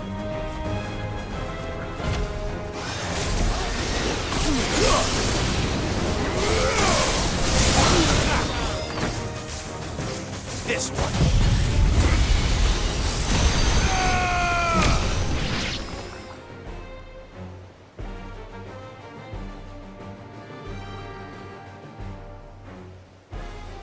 What do you see, boy?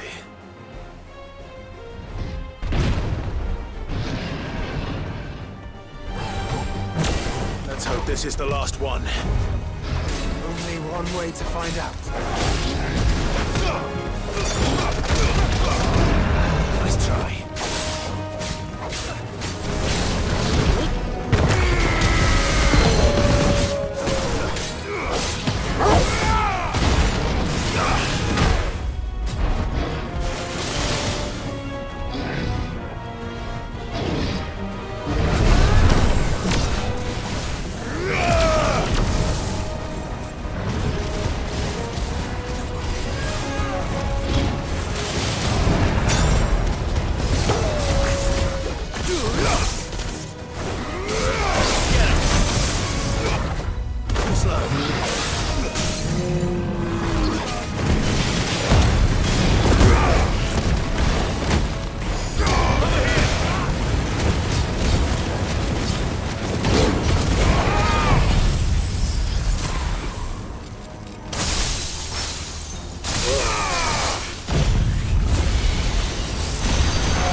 That was harder than I expected.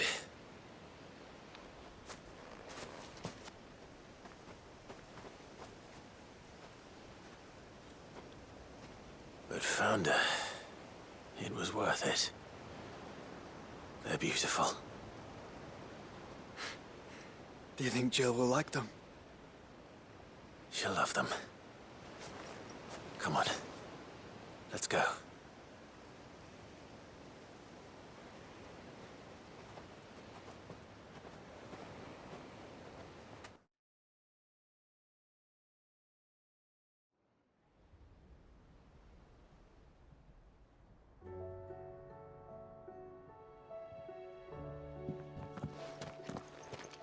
It appears my work is done.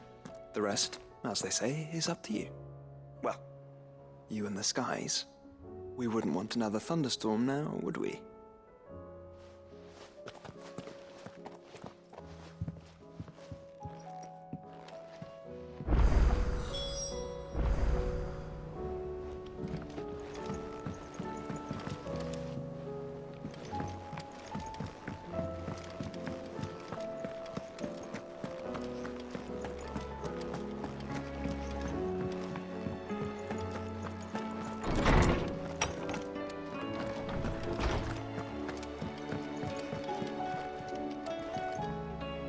Jill, there's something I'd like to show you. There is? And where might this something be? It's, not here. Now, I know this is sudden, but how would you fancy a trip to Oriflamme?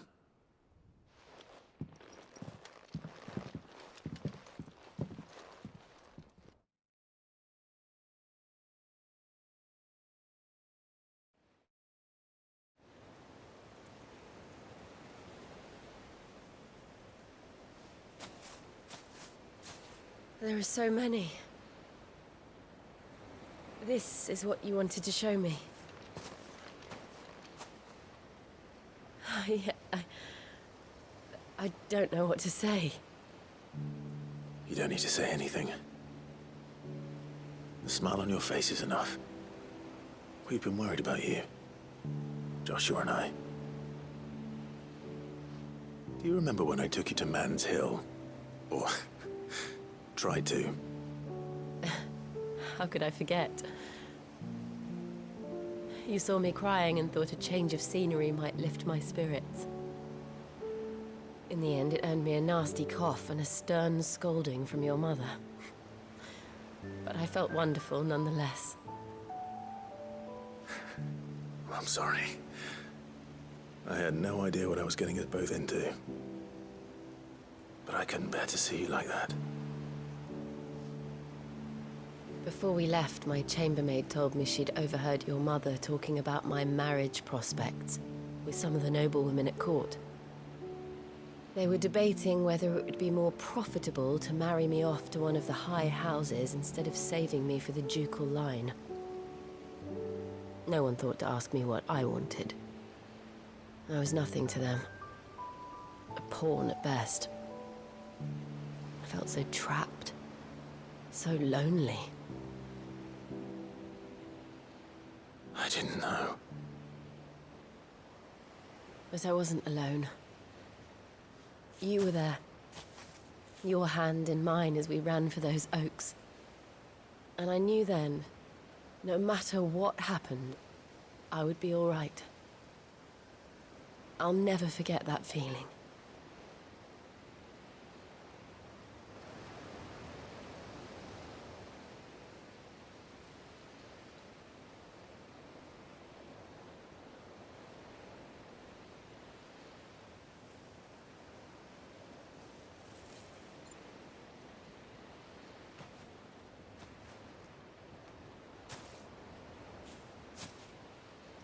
Before we broke camp, the morning after the storm, do you know what I did? No? What? I slipped away from my governess to climb the tor. And from there I saw a sea of petals, all reaching for the sun. And I realized No matter how terrible the night, dawn would always come.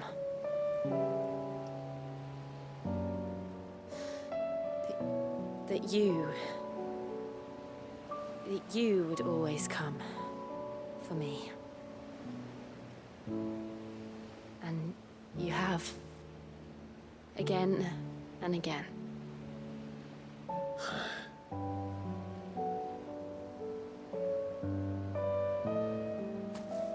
Where do you see us? When all this is over?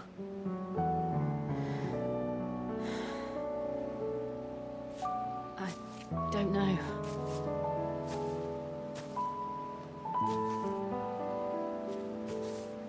Not here, though. I think I've outgrown the twins. After everything we've been through, the realm just seems so small. I'll need some space to spread my wings. Then that's what you'll have. And I'll stop at nothing to see that you do.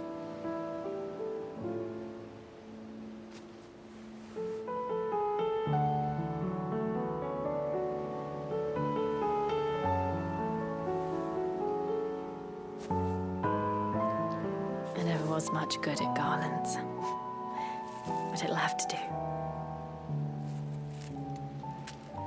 I'll treasure it forever. Thank you, Clive. For this, the flowers, for everything. It's exactly what I needed. You are my treasure.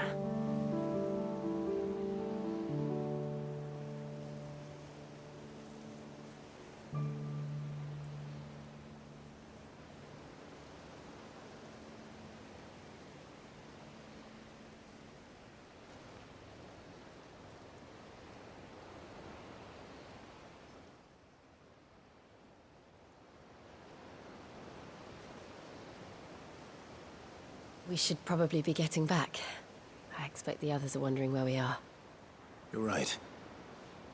There's still much to do. And we'll do it together.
Welcome to the Patron's Whisper.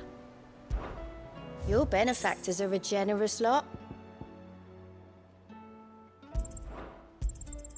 All yours.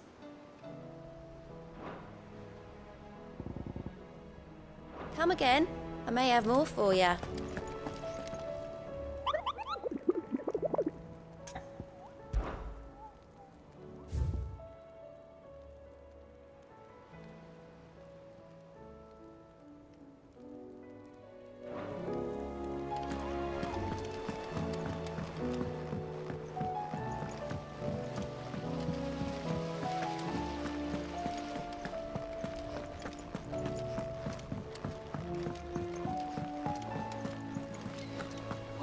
think happened to Miss Midadol? I heard she was...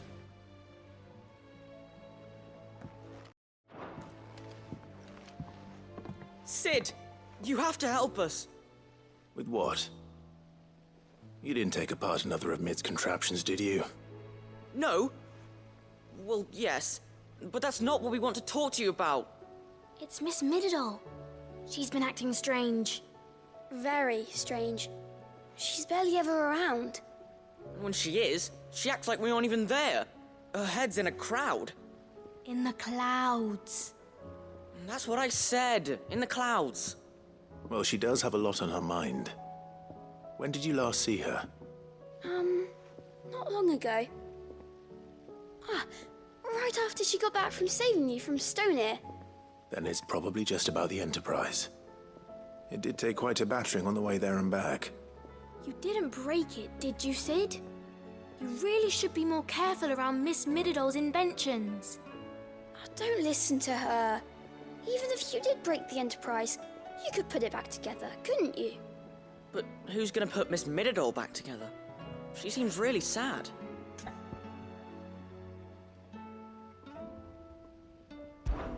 Why don't I go and see if I can cheer her up? You do that? For us? She's in her dungeon. Don't scare him. It's not a real dungeon. Thanks for the warning.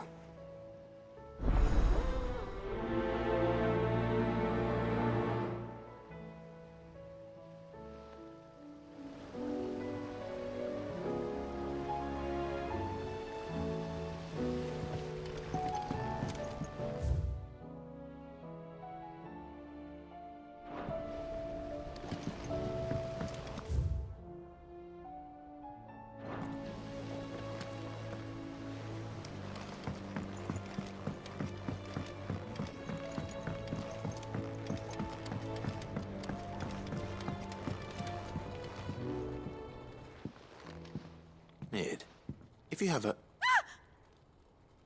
That's it! I knew it! The answer was right here under my arse all along! If this doesn't steer to the skies, nothing will! To the skies? You aren't trying to give the Enterprise wings, are you? What else would I be doing? The children seem to think you're avoiding them. They're worried about you. Is this really so important that you need to shut yourself away from everyone?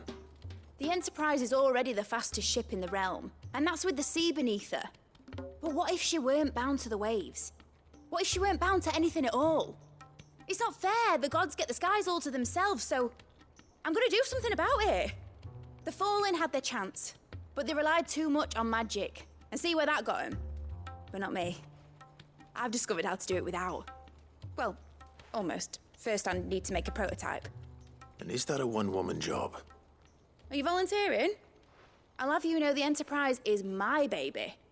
But if a godfather's offering to lend a hand, I'd be happy to take it. First, I'll need oil, and not just some old drippings from Miss Molly's spits in the Tub and Crown. Refined stuff, like they make in Ordil. Then I'll need some bone, or shell. Light, strong, preferably no longer attached to the beast it belongs to. If it's beast bones you're after, I'm sure the curse breakers will know where you might find some. No, they'll know where you might find some. You're the one who offered to help, remember? I should speak with one of the curse breakers before I set off for Old Hill. See if I can't find this bone while I'm there as well.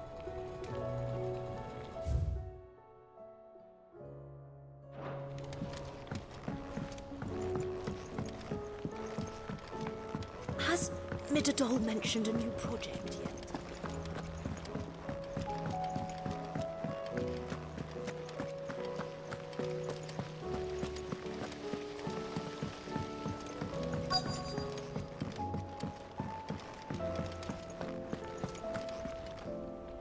All right, Sid. Come to buy us around, have you? Only if you earn it. Mid needs a piece of light but durable bone for her next project. You've encountered your share of beasts on your travels across the realm. Any ideas? Most bones are the same. Whack 'em hard enough and they'll break. If it's durability you're looking for, shell will serve you better. You know what an adamantus is? I do. And I know to give them a wide berth. Will any old Adamantus do? Well, with shells, the older the harder. There's a rumour of an ancient Adamantus down in Carava, near Old Bidza.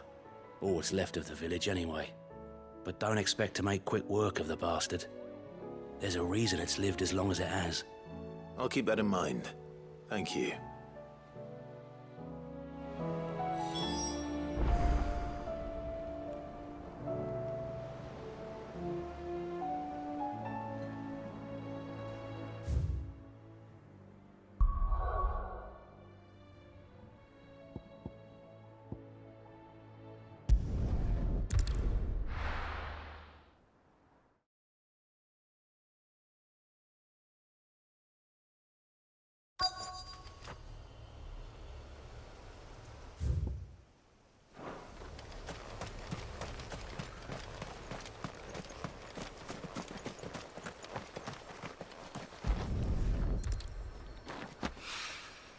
It's oil. After what happened here, it's a miracle there was any left at all.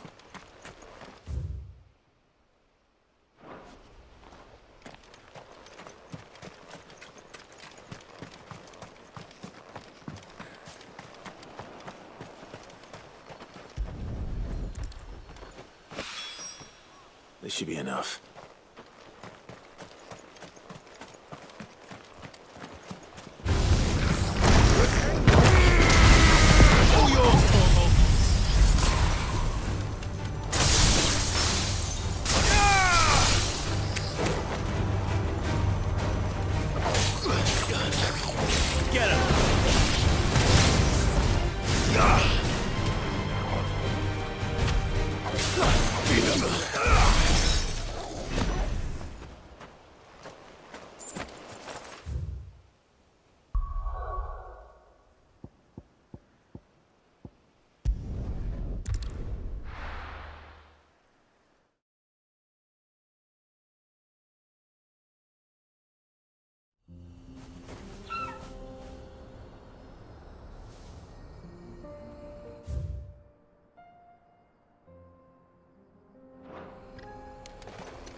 Easy. Over here! Nice try.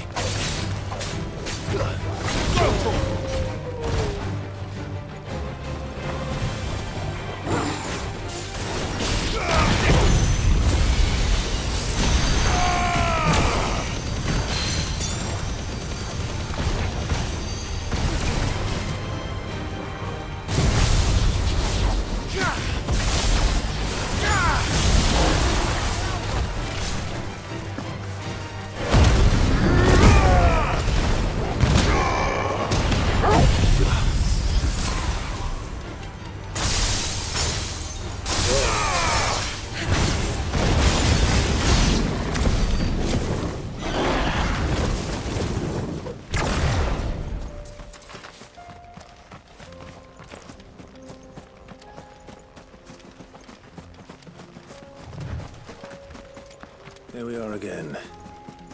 Carava. If you were a tortoise, Torgor, where would you hide?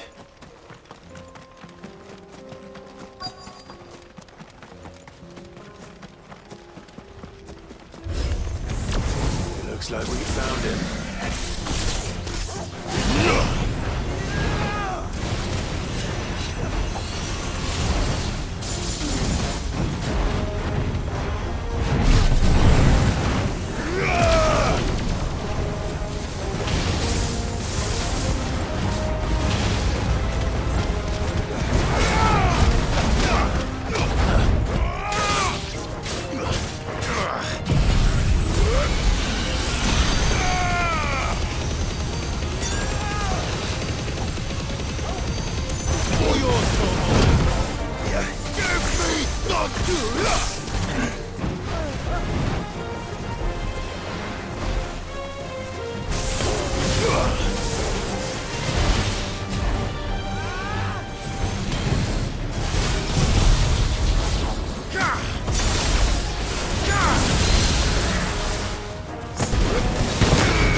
I better get these materials to Mid so she can finish her prototype.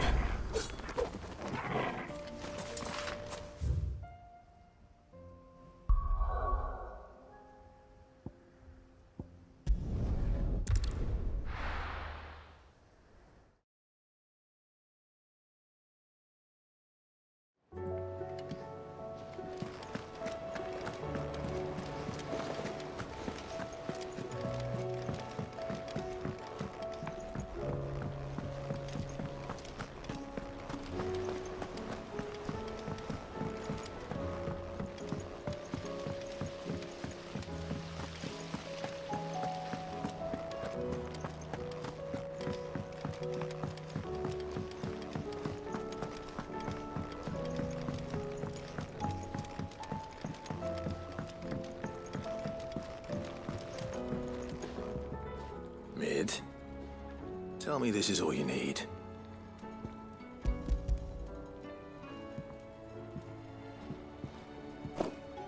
Aw, you make it sound like I asked you to save the world or something. Tell me this is all you need. It's most of what I need. After you left, I went over the figures again, and I realised I'd forgotten a 1 and a 0. And a cogwheel. Just a tiny one. Though, that's the problem. Gears that small are a bastard to make, and I may have lost the one Blackthorn spent a fortnight toiling over. Wait. The children. When they took apart your scales, there was a tiny brass gear. Now that I think about it, they didn't use it when we put the scales back together. The young'uns? But why would the... You know what? I don't want to know. I'll keep working on the model. You go and find that cog.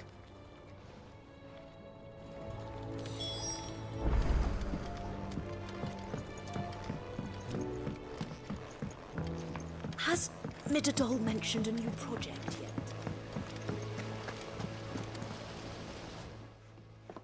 Sid! Is Mid still hiding from us? She wasn't hiding. She's fine. She's just busy working on her next project. A new invention? What is it? What is it? Is it an airship? I bet it's an airship! Do you think she'll let us help? That just so happens to be why I'm here. She needs something special, something only you three can provide. A brass gear. A tiny one. One that might fit on, say, a set of scales? Oh, the one you forgot! We remember. We saved it, just in case. It's in the bag of bits. Since your lesson, we've been disassembling, then reassembling everything we can find. All the pieces that are left over, we keep under our beds, just in case. That's good to know. Look! I found it!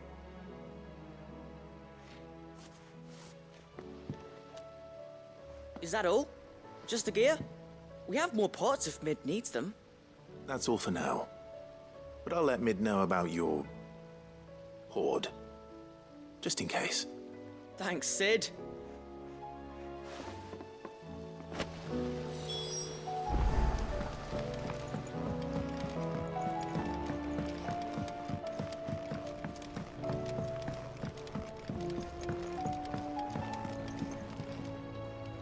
Well, did they have it?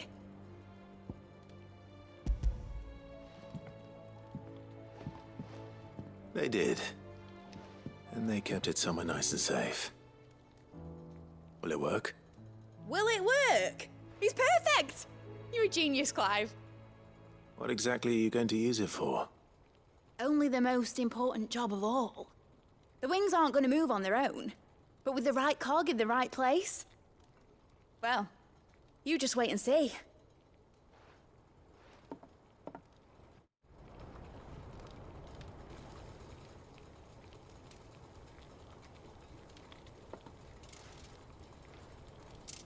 That should do it.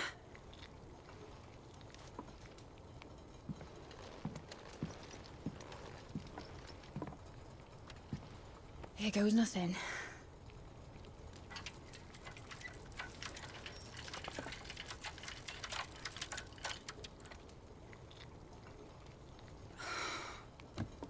Titan's tits. It wasn't supposed to fly, was it? Of course it was supposed to fly. Wouldn't be much of an airship if it didn't. Honestly, these bloody engines are driving me mad. I was so sure this would be the day she soared. The Mithril engine was made to make dreams come true. But maybe this is one dream the world's better off without. Show folk how to take flying. It won't be long till they're raining death down on each other. People will lose their homes. Children, their mums and their dads. Like I lost mine. I'm sorry. So am I, Clive. So am I. Sorry that I have to choose. Do I follow my head, or do I follow my heart?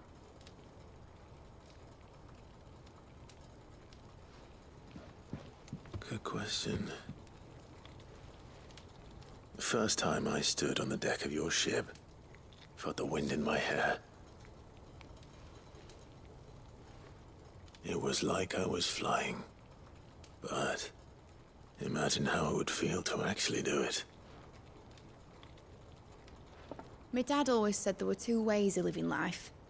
Chasing a dream or shuffling to your grave.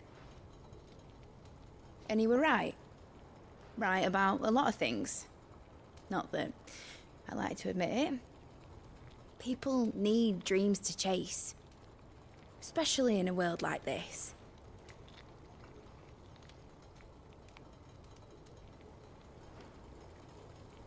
Right. When this is over, I'm gonna take all my Mithril engines to Zemeckis and sling them over the edge. I won't have my dream end up turning into someone else's nightmare. But all that hard work... All that hard work will not be used for war, Jamie. But it isn't like it'll be gone. Tell me, Clive, have you ever been on a treasure hunt? Not since Joshua and I were boys. Why do you ask? Because I'm gonna bury the engine schematics and leave behind a little riddle telling people where to find them. A really hard one, so that only the most dedicated dreamers will ever be able to work it out.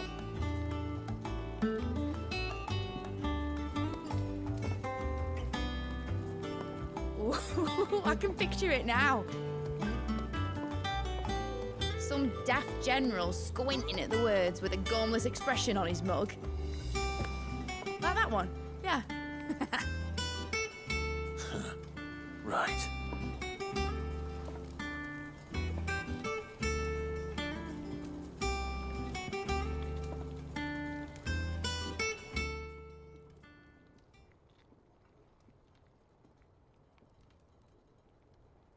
Of course, if I'm putting this engine at the end of a treasure hunt, I'll still need to make it a treasure worth hunting for.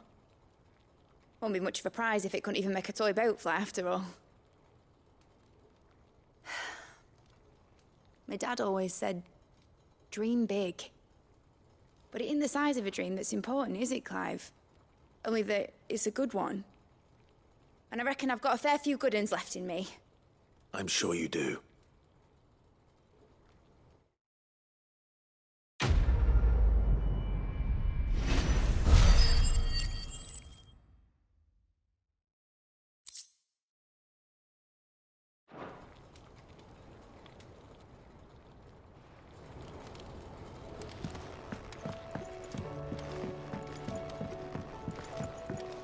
Has Midadol mentioned a new project?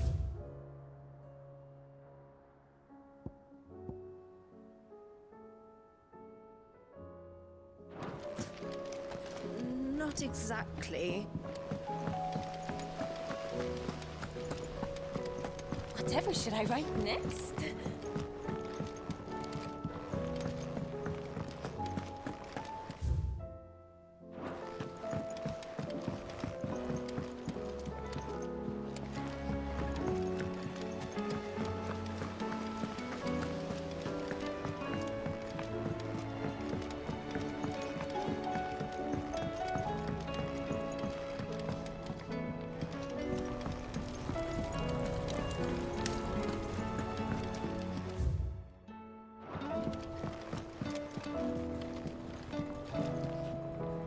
What shall I do with your model? You spent a lot of time on it. We both did. What, that old thing? Not healthy to cling to your failures, Clive. They'll weigh you down, you know. Sound advice. Still, I suppose my prototypes will probably be worth a fair bit when I'm as famous as Bart's the Builder. Seeing as you're always strapped for coin, suppose I can give it to you. Just make sure you get a good price when you do come to part with it. I'd say that was up to you as much as me.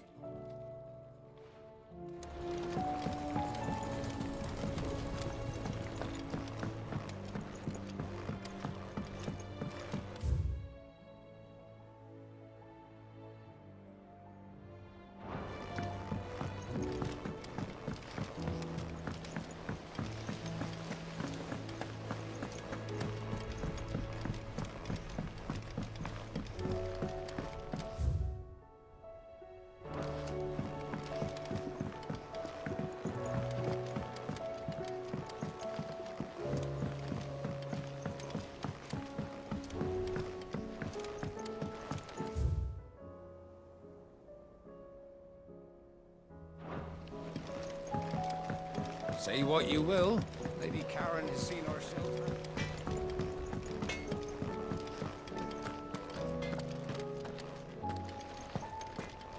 First the skies, then the crystal.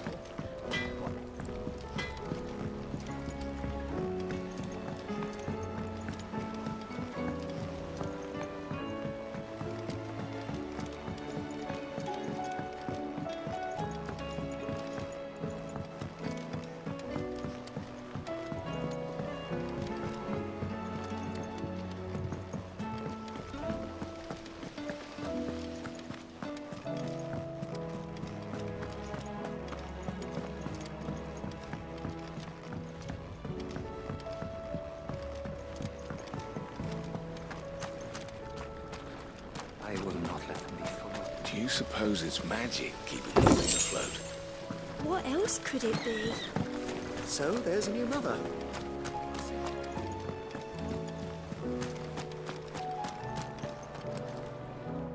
Sid, may I have a moment? Of course. It is an honor to finally speak with you. My name is Herman. I've been with the Cursebreakers for some time now, and I wish to be deployed to Ash.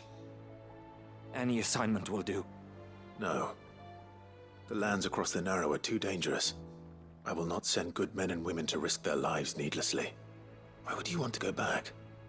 I need to retrieve something. Something important. I was raised in an orphanage. The Badbach Conservatory. Or rather, I was held captive there. It was not a place of nurture. It existed solely to turn bearer children into mindless weapons. We were tortured until we feared no pain. Tormented until our hearts turned to stone. And few ever survived long enough to become tools of the last king. I can't imagine. I lost so many. I can't even remember all their names. But they must be remembered. They cannot fade away, faceless and forgotten. The Institute was run with military precision. Every child measured, every name recorded, every death logged with meticulous care. Cid, allow me to travel to Ash and recover the registry so that my brothers and sisters might live on.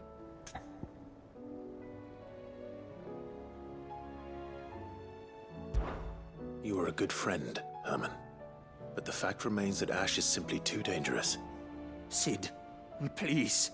Even should it cost me my life. Too dangerous for you, Herman.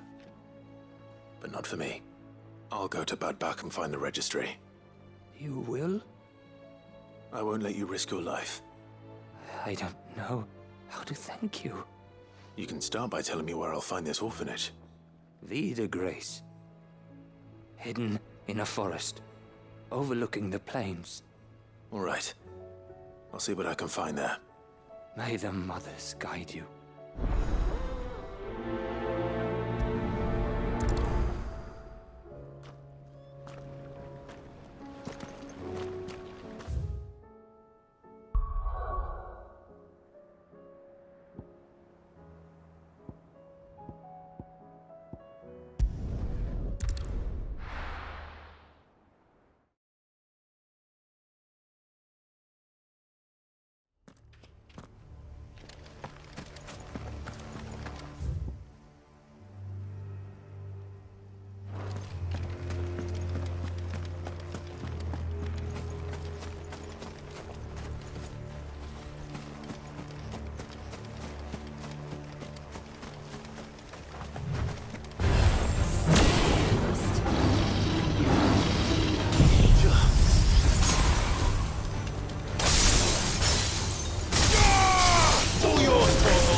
This must be the orphanage.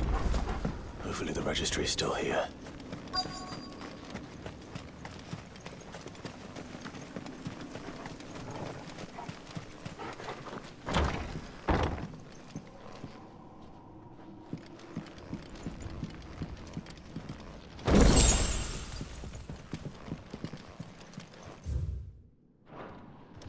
Disposed of. Conditioning. This is nothing short of torture. Herman wasn't exaggerating.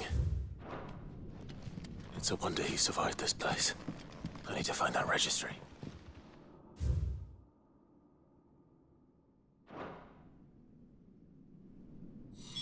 This reads like a suicide note. Did the director go through with his plan? There's only one way to find out.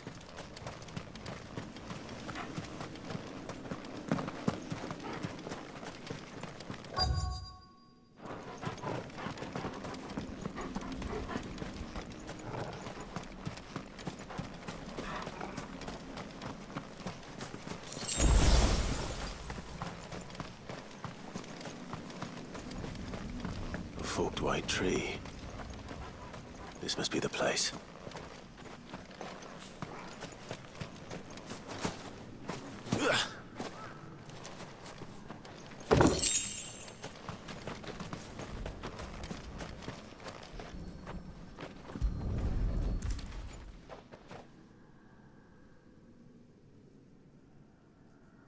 Could he really be buried here? There's something hidden among the roots. Let's see.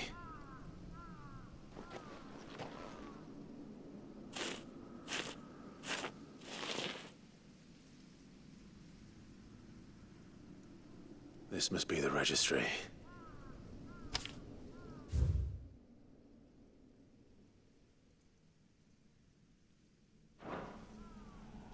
So many names.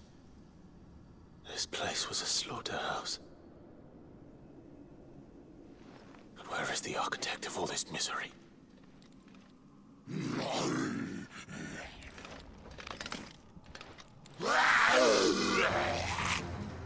It was only a matter of time, I suppose. This place is cursed.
I'm done here. Let's get the registry back to Herman.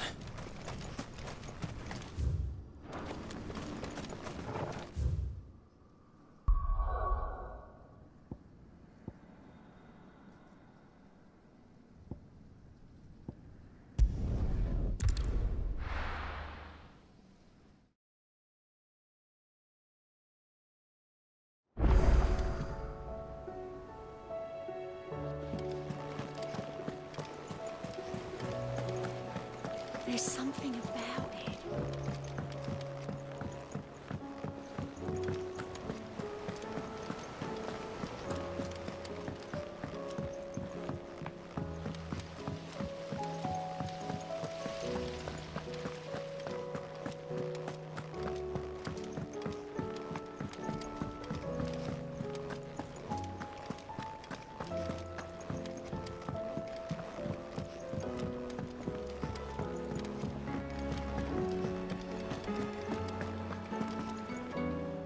I hear that you traveled to Ash. Cid, did you by any chance recover the names of my fallen friends? I did. Yes.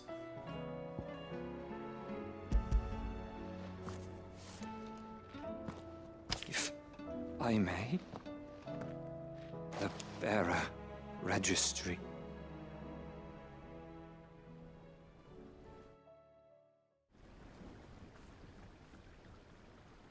The director was a brutal man. He got no worse than he deserved. The registry was all I found beneath the tree.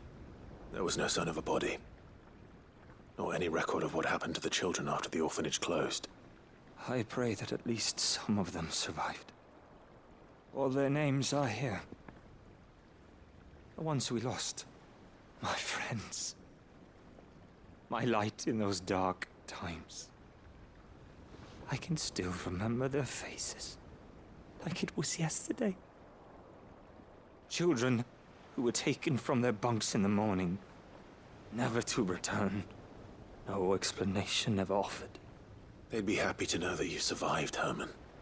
But why did I make it out alive, when so many others died in that awful place? It's not your fault. And blaming yourself won't bring them back. Honor their memory. See that their names live on. That way, at least. They're never truly gone. Thank you. Cid, I'm going to write a book. An account of the horrors of Badbach, and the spirit of those its custodians sought to crush. All of Valisthea will know of our suffering. And in the name of those I lost, I will not let it happen again. Neither will I. These records would have been buried for all eternity, were it not for you. Thank you.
Besides hundreds of